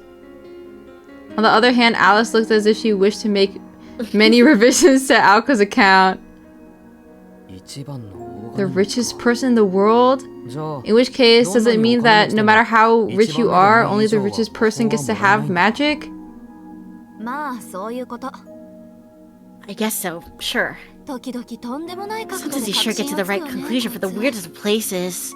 It's like you said, there are many routes and theories to reach the root, but unless you're the first to post, magic will elude you. No matter how good you are, if you're not the first, you're everyone else. I don't get that part. Me neither. What do you mean only one person can have magic? Is there only one person who can do true magic? And everyone else is doing magecraft? So magic is like the alpha, and all the magecraft are like the beta chun. I guess. Wait, I'm starting to get it. There are only 5, no 4 magicians. But there can only be one. I don't get it. And there are only 4 because once that path to the root has been taken by one magician, it's closed off to all others. So like, maybe it's like reaching Nirvana. Yeah, but then like once one method has been used, nobody else can use that method to get there. Okay. I think I see. Okay. But it wasn't always like that in ancient times. Ironically, mankind is responsible for closing off the path to the root. We built walls that stand between us and the truth. The mages of old could never have imagined that the more we explored the unknown, the more paths we could seal off. But the result was exactly that, and by the time they realized it, it was too late. After all that studying, true magic had all but disappeared from the world. Huh? So kind of like how the city has dwarfed the countryside then? This is going back to the bird thing. In a microscopic sense, that example works. So, up until recently, modern mages have been vying for that final seat in a game of magical musical chairs, but some country bumpkin snagged it a while ago, so their little race is over. After that, all further research into the root was limited to mundane and meaningless magecraft. Though only a small fraction of mages were chasing magic anyway, and well, the rest had already thrown in the towel. Magic gained from reaching the swirl of the root isn't necessarily a mage's only goal. But that's a whole other convoluted mess in itself. The chicken or the egg dilemma, if you will. Okay, well, I at least understand that I understand absolutely nothing. Do you mind if we get to the point? Literally. Oh right, how can there be multiple wielders of true magic if only the first one there can learn it? Well, there were 5 at one time. There were 5 final tasks left of the humanity, so the first... Alco. She sucks at explaining stuff. じゃあ本題ね Right, to the point. 魔法と魔術の関係 Now が that I've 分かった explained the ところで relationship between magecraft and ようやくうち magic, の I 話 can に finally 入 talk る about my family. 青崎の家が代々魔術 Remember when I 師だ mentioned った that the Aozaki 前に family has 昔 been mages for 歴 generations? 史的には浅いけど Our history isn't ancient, but we've been blessed with good luck and talent. 青崎は Because somehow or another, an Aozaki finally attained true magic. ちょっと待った。じゃあ Hold on just a second. Aozaki, so you mean... 私はあくまで魔術師見習い I'm an apprentice mage, nothing more. 使えないし使う気もない I can't wield magic, nor do I want to. 私 I'm は just a ただ successor to the Aozaki family. Alco asserted obtusely, her voice devoid of emotion. She became a mage not to wield magic, but simply because the succession of her family's magecraft was forced on her. とにかく Anyway, 根源の渦にたどり着くには in order to reach the swirl of the root, 何代も魔術 generations を upon 研究 generations しな of くちゃい mages け have な to い dedicate their lives to research. 自分独自の皮を Since 作 every る special ようなもの snowflake な is ん trying だ a unique approach and doesn't want to もちろんその share, 過程は果て it がない obviously takes forever. よほどの添付か典 At 型 any でも rate, ない you 限 can't り create magic unless you have the 魔法を innate 作るなんて ability でき to, ないし or ね through some sort of divine intervention. そしてもし根源にたどり着い Just ても making it to the root ふ isn't さわ enough. しい後継 If you 者が lack い a なけれ worthy heir to ば pass it on 一 to, 代 the 限り miracle の奇 stops 跡で終わ there. ってしまう So much for your だ lineage. から魔術師は血脈 That's を why 重ね mages て cultivate their 代 bloodlines 々 to の魔力 pass を magical 時代に energy 積み from 重 one ねて generation to the next, and to create an heir for more powerful than oneself. Alco wrapped up the explanation by remarking that it was like producing a thoroughbred. Not that Sojiro knew what a thoroughbred was to begin with, leaving him as perplexed as the end of the story as he was at the beginning. そうやって代を重ねて So mages pass along their uniquely created mystics to later generations, protecting their legacy in the process. と最後の最後に And at the very end, they say that there should be an answer sufficient enough to satisfy all our questions. でも魔術師 But you see, mages, 魔法 no, 使いだって magicians み too, んな悟ってる all understand one very 自分 important の代 thing. でも Their その own 次の代で generation, も and every single one thereafter, と最後の will all 最 die 後の before they 最後 ever reach their ultimate goal. それを分かっていながら My grandfather always used to say that it was the destiny of those who obsess over mystics to end up learning only magecraft. Funny how my sister didn't turn out like that. She left "I can see why" hanging in the air. Alice had no response. The Aozaki family passing down true magic. Aoko, the reluctant successor. And Toko Aozaki, her elder sister. 青崎の後継者は Actually, 歴だった my sister was the Aozaki heir. 私もうちの家業が何であ They る told か me 教 of the えられ family てきた legacy, け but ど I never had to learn any of 魔 it. 術師の家系はよ For っぽど maids' 裕福で lineages, もない unless they're 限り super rich, they 基 usually 本 only 的に raise one 一子相 heir. 伝だからね I guess that wasn't the case for an average income household like ours. で後継者には Successors 良 are い魔 supposed to 術 be に chosen 適したも based の on their が選ばれ affinity る for わけだから magecraft, and in that 姉 sense, 貴 my は sister 確 was か definitely に a 天才だけ prodigy, どそれは but her 青崎の talent 後 just 継者 wasn't に fit for は an いらない heir 才 for 能だった whatever reason. その代わり私 Instead, は I 心 turned out to 底 be more 青崎 suited の to 後継 succeed 者 it. まあそれはそれで And, どうも well, 思 I わな don't い really け agree ど with him. My 祖 grandfather 父が seemed はっきりと dead set 私 on にく switching ら it 替え over し to た me の during the winter when I was 15 15. 姉貴はいきなり4つ To 年 my 下で sister, I 今 suddenly まで stole 魔 her 術に entire 関わって birthright なか while った not only 妹 being に 4 years younger, 魔法の but 相続 also 権利を lacking any 奪われた magical って knowledge. そうか。 I see, so that's why. Toko had said that she was obligated to take what was Aoko's. He recalled how resentful her voice had been when she said it. あの人がどんな思いをしたか I'm not her, so I don't know how she feels about the 祖 whole 父と言い thing. 争って It's been 3.5 years since she fought with grandfather, smashed her glasses, and left our home. それから全く消息なし No で one has heard from her since then, 私は and 姉の代 I わり became に her replacement. I guess this is why we're squabbling.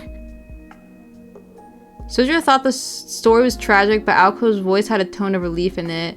Sojiro did not know exactly who she should feel bad for anymore. 眼鏡を壊した。 She broke her glasses? そうあの人 Right. 私はすっごく Her 目 eyesight が has always been perfect. 生ま The れなが bitch ら was even 真顔 born を with 持って mystic た eyes. 子供だから Whoa. けど祖父の But in 期 trying 待 to に live 応 up え to よう our として grandfather's 無理して expectations, 頑張った she ら probably overdid and her eyes 視力 suffered as a が下がっ result.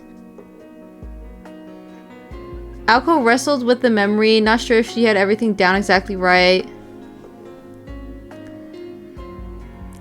Sojiro knew how well Aoko could hide her emotions, and this was not one of those moments. あれに何の意味があった You の know, now that I think about it, was Choco trying to give him a メガネを message? じじいに叩きつけるぐ Why ら did い she な throw ら her glasses at my ピンの一撃で grandfather も when she 叩 could き have 込めば smoked him with a single fin shot? あの人あの She 頃 was が in 最 her 高 prime の back ピーク then, だったん so だし she could have wiped a senile old man out in an 能力したじじい instant if she had なんて wanted to. Sojiro shook his head, disappointed at Aoko's misjudgment of the situation. 恨みつらみの話じゃない。 This isn't about any grudge. そのメガネは Those glasses, they were important to her. It was a symbol of all her efforts that everyone could see. それを叩き To つけ break た them like that must have been painful. Painful enough for her to feel like she had to break them. Okay, empath. As Sojiro spoke, neither Aoko nor Alice noticed the grief he was fighting to hold in. More accurately, they could not understand his point of view. After all, in a world where mages are raised to fight other mages, empathy was in short supply. I wonder why she chose to come back now. Like Aoko said, Toko could have taken Misaki City anytime she wanted to. That's right. If she wanted this land so badly, she should have come back 3 years ago, killed me, and reclaimed her rights. Maybe she had a change of heart after seeing the world? I don't know. 違う。 You really don't get it, do you, Aozaki? Sojiro shook with faint anger. His voice changed from the boy they thought they knew. Oh, and you do? 誰だってわかる。 Yes, like anyone would. トウコさんは Toko was waiting for you to become a fully fledged mage so that you would lose the same thing that was stolen from her. That's how deep her hurt and hatred goes. And he gets it. Sojiro gazed at them, wondering why they could not see what he could. Only he was the one who did not understand. The two girls, and above all, Toko Aozaki, deny themselves the type of relationships that other normal people are allowed to experience. Toko's actions were not fueled by hatred. While there was certainly hatred behind them, the real reason was, and always has been, Toko's pursuit of true magic. She was an ambitious and talented mage. Her hatred was only her veneer. Thinking of her in any other way would be an insult to the elder sister who devoted her life to the study of magecraft. All of this Aoko wanted to tell Sojiro, but instead stopped herself. Even if she had, Sojiro was not a mage and could never understand, and besides, arguing with him any further would have not brought her any joy. She could not have put it into words even if she had tried, and so... You sure are taking your side a lot, Sojiro. Could it be love at first sight? In her own cowardly way, Aoko dodged the subject. She smirked childishly. 肩ぐらい持つ。 I get how she feels a little. I pity her. Sojiro did not take the bait. Aoko was frustrated at his reply. And why, might I ask? An icy glare replaced her smile. He did not falter, only plainly stating, だって実の妹と争わなくちゃ because she い has け to ない fight her only sister. それはかわいそうな That's ことじゃない sad, isn't it? That was the source of his frustration. It's sad, alright. Ako's eyes narrowed unconsciously, as if hiding from a painful truth. This guy's a This guy's poison. a poison. Oh, she thought to herself. A poison with no antidote. With his words, he was unwittingly bringing her weakness to light. My sister and I, we don't think of it in that way, though. To us, this was always the way it would turn out. Sojiro looked down and frowned in defeat. And that's sad too, he muttered. Oh.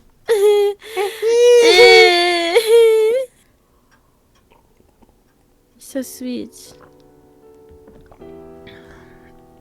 The curtain of night had already fallen. Not even an hour had passed since Toko left the estate, and Sojiro was feeling the distance between him and the girls. Aoko and Alice felt much the same way about Toko Aozaki, who seemed more elusive than a phantom. Anyway, Sojiro, you at least understand that she's our enemy, right? If so, stop arguing me and let sleeping bears lie! Although, after meeting you, she must realize that you have nothing to do with us, so I doubt we need to worry about her going after you. Aoko seemed absolutely certain in her assessment, as if to proclaim that Sojiro had dodged a bullet. Strangely, she was placing her trust in her enemy's sense of reason. そうかな Really? そうなのか Are you sure about that? そうだといいんだけどな I hope you're right. Really? So relax. She never paid any attention to things that were no use to her anyway. そっか Okay, if you say so, Aozaki, then that's good enough for me. お Alright, speaking of things she has no use for, Toko took your teacup, the nice service one. ちょっと待って What? あんたそれを You just stood by and let her? そうだけど I did. So she really was stealing it after all, huh? Sojiro nodded sagely while Aoko fumed. She wondered what his serious manner and tone had gone. Sojiro's frustrating absent-mindedness had returned. しかもセーブルのカップって私の一番のお Would 気 it に be the Severus Cup too? My favorite one! Ako's fist trembled violently but as much as she wanted to, she knew better than to plant into Sojiro's carefree face. Not that he was even capable, but even if Sojiro did try to stop Toko, it would have gone tragically for him. 仕方ないかそういえば What gonna do now, I guess? よく She 私の always did have a 持ち物を habit of 奪って stealing my きた things. 他人のものを欲し Always がる wanting く what せ others have. まだ治ってないんだ I guess old habits die hard. Isn't everybody like that as children? He wondered aloud curiously. そうかな私のクレ Maybe. ヨンとか人 Some of 形 my とか買って crayons 仕 and 方ない dolls, she と took 思う as she pleased. So, And se broke them pone too. Sojiro felt his heart jump into his mouth. The ominous foreshadowing was not lost on him. それはどういう Why do you think that was? だからあの人って Because 私 she の made a 持ち物を hobby of 横 out 取 of りして taking は my property and ぶっ壊すのが smashing it into 趣味 pieces, obviously. 節 When she had her eye on 税 something, I had to kiss it 姉貴 goodbye. Listening to Alko, Sojiro recalled his conversation with Toko. What the? Whoa. Epsilon Jones, thank you for the gift subs. What the heck? Oh, goodbye. I Thank don't you. belong here. I gotta move on. Dear escape from the afterlife. Oh. Goodbye. What a Goodbye. mysterious guy.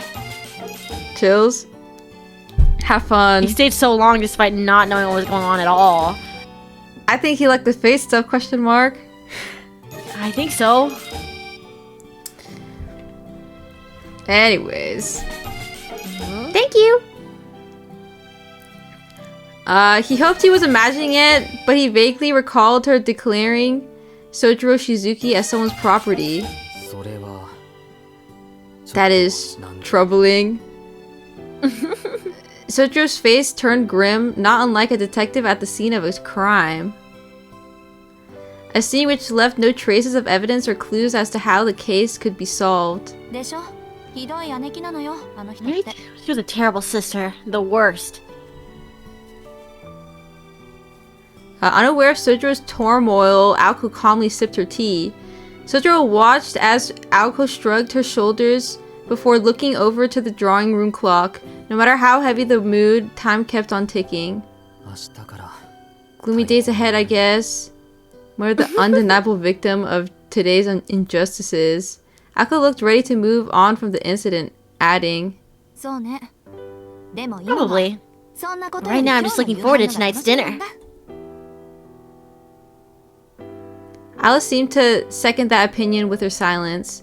Comfortable and relaxed, neither of them seemed to have any intention of leaving the sofa to prepare food. Tonight was supposed to be his night off from work, at least until midnight. Bruh. But Sojiro knew that until the clock struck midnight, he would be serving on hand and foot the two ladies of the house. For one, it would take at least another hour to prepare something to eat. And there's no way the exhausted Alko and Alice would stand for that, so the only other option in the end was to have something delivered. なんとトウコさんに Maybe つい I てい should けばよ have かったか taken もしれない Toko offer after all. Sojiro opened his wallet as he second guessed his situation. His eyes settled on the third and final 10,000 yen bill in his wallet. It stared back at him forlornly, reluctant to leave his home. With a heavy heart, he bid it farewell.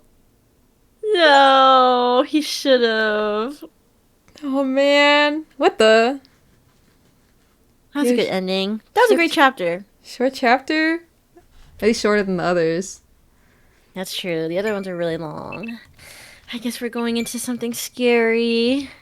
Yeah, howling. And I got little eyeballs. Man, it's crazy how long it'd been since we seen her the first time into this. You almost nearly forget about her, and then she shows up again. Hey, you forgot about it. Oh, sorry. Jeez. Hey, I remembered. She showed up for like 0.1 seconds, like Yeah, it was like about literally like 8 streams ago. Every scene was saying, "Where is the baddie, guys? Where did she go?" I'm looking for her. I'm thinking about the other nun, the one that helped Sojiro clean the windows. She wasn't even a nun. She's just some lady. She was just some lady. Yeah, she's just some lady being like, "Oh, you look like you need some help. Hey." Hey. Well. Are you ready to move on to the come next back. one? Or No, I have to go to bed. I'm sorry, it's bedtime. everybody. It's bedtime. I got where to crying. go. Wait, is there anything I'm added to the archive? sorry. New extra? Nope. No. Man, it looks like we're in the final quarter, though. But I don't know. They like it goes. There's like so much difference between like chapter length. Like some of them you are never really so know. long, and then others are kind of short. Like this one. Still, we've been doing pretty good on the streams, too. I feel like we're making steady pace. True. Are we gonna be able to finish before you have to go? No idea, but we could try. Yeah. The Mahoyo marathon. The last week before you go, yeah, just make it all about Mahoyo. We can finish it, I believe, guys. I believe. I feel like one chapter too. a stream. Wait, what number chapter is this anyway? They don't have numbers. Oh. Wait.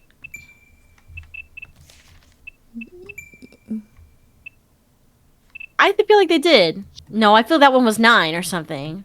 They do it in the beginning when they start the chapter. I think this was 9. Oh, yeah, it's chapter 9. There's 13. One chapter stream. Easy peasy. Wait. No, And then they do a bunch of extras again. Yeah, there are a couple. But I don't think there's that many more. You know, there's only so much bookshelf space left. Yeah, imagine there's like another bookshelf. Like it scrolls down. By the way, here's that shelf in the bottom. No way, guys. Wow. It's gonna be okay. We're gonna make it.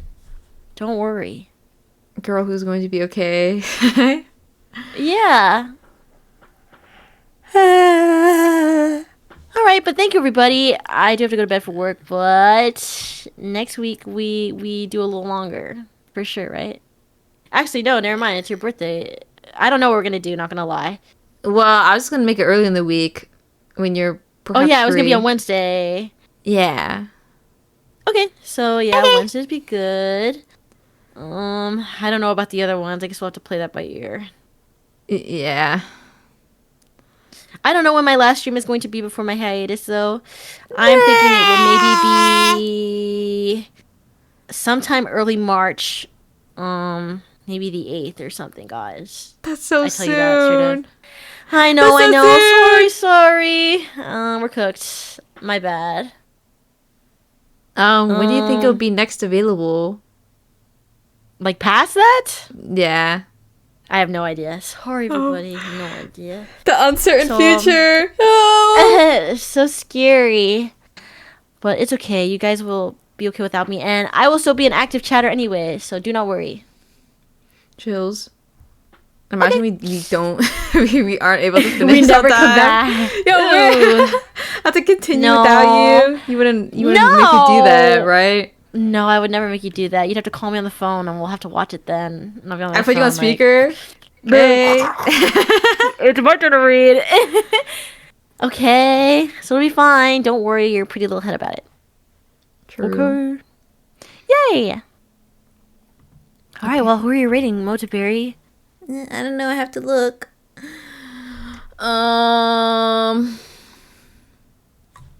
My vet diagnosed me with separation anxiety, so you can't do this, actually.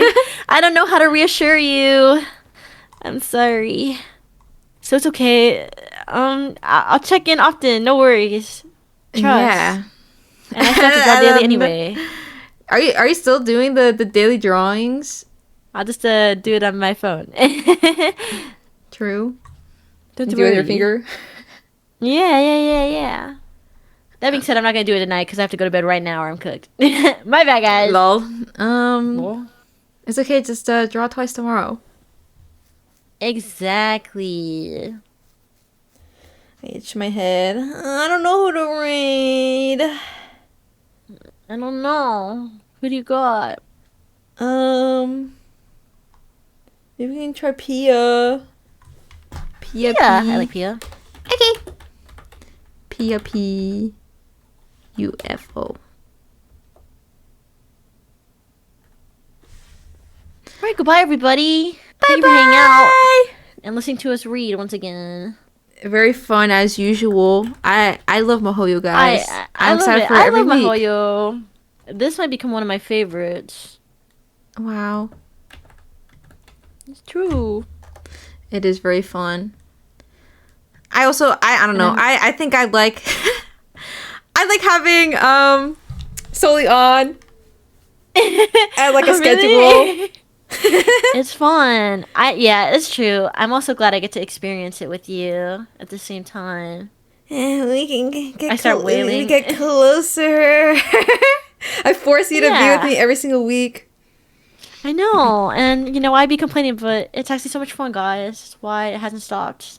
Yay! She's like, as soon as you are like through with me. Actually, can you do the rest of it on your own? No, you hate me. I'm Yeah, not so gonna Sully go. ghosts me. Why would I? I don't You hate know. me.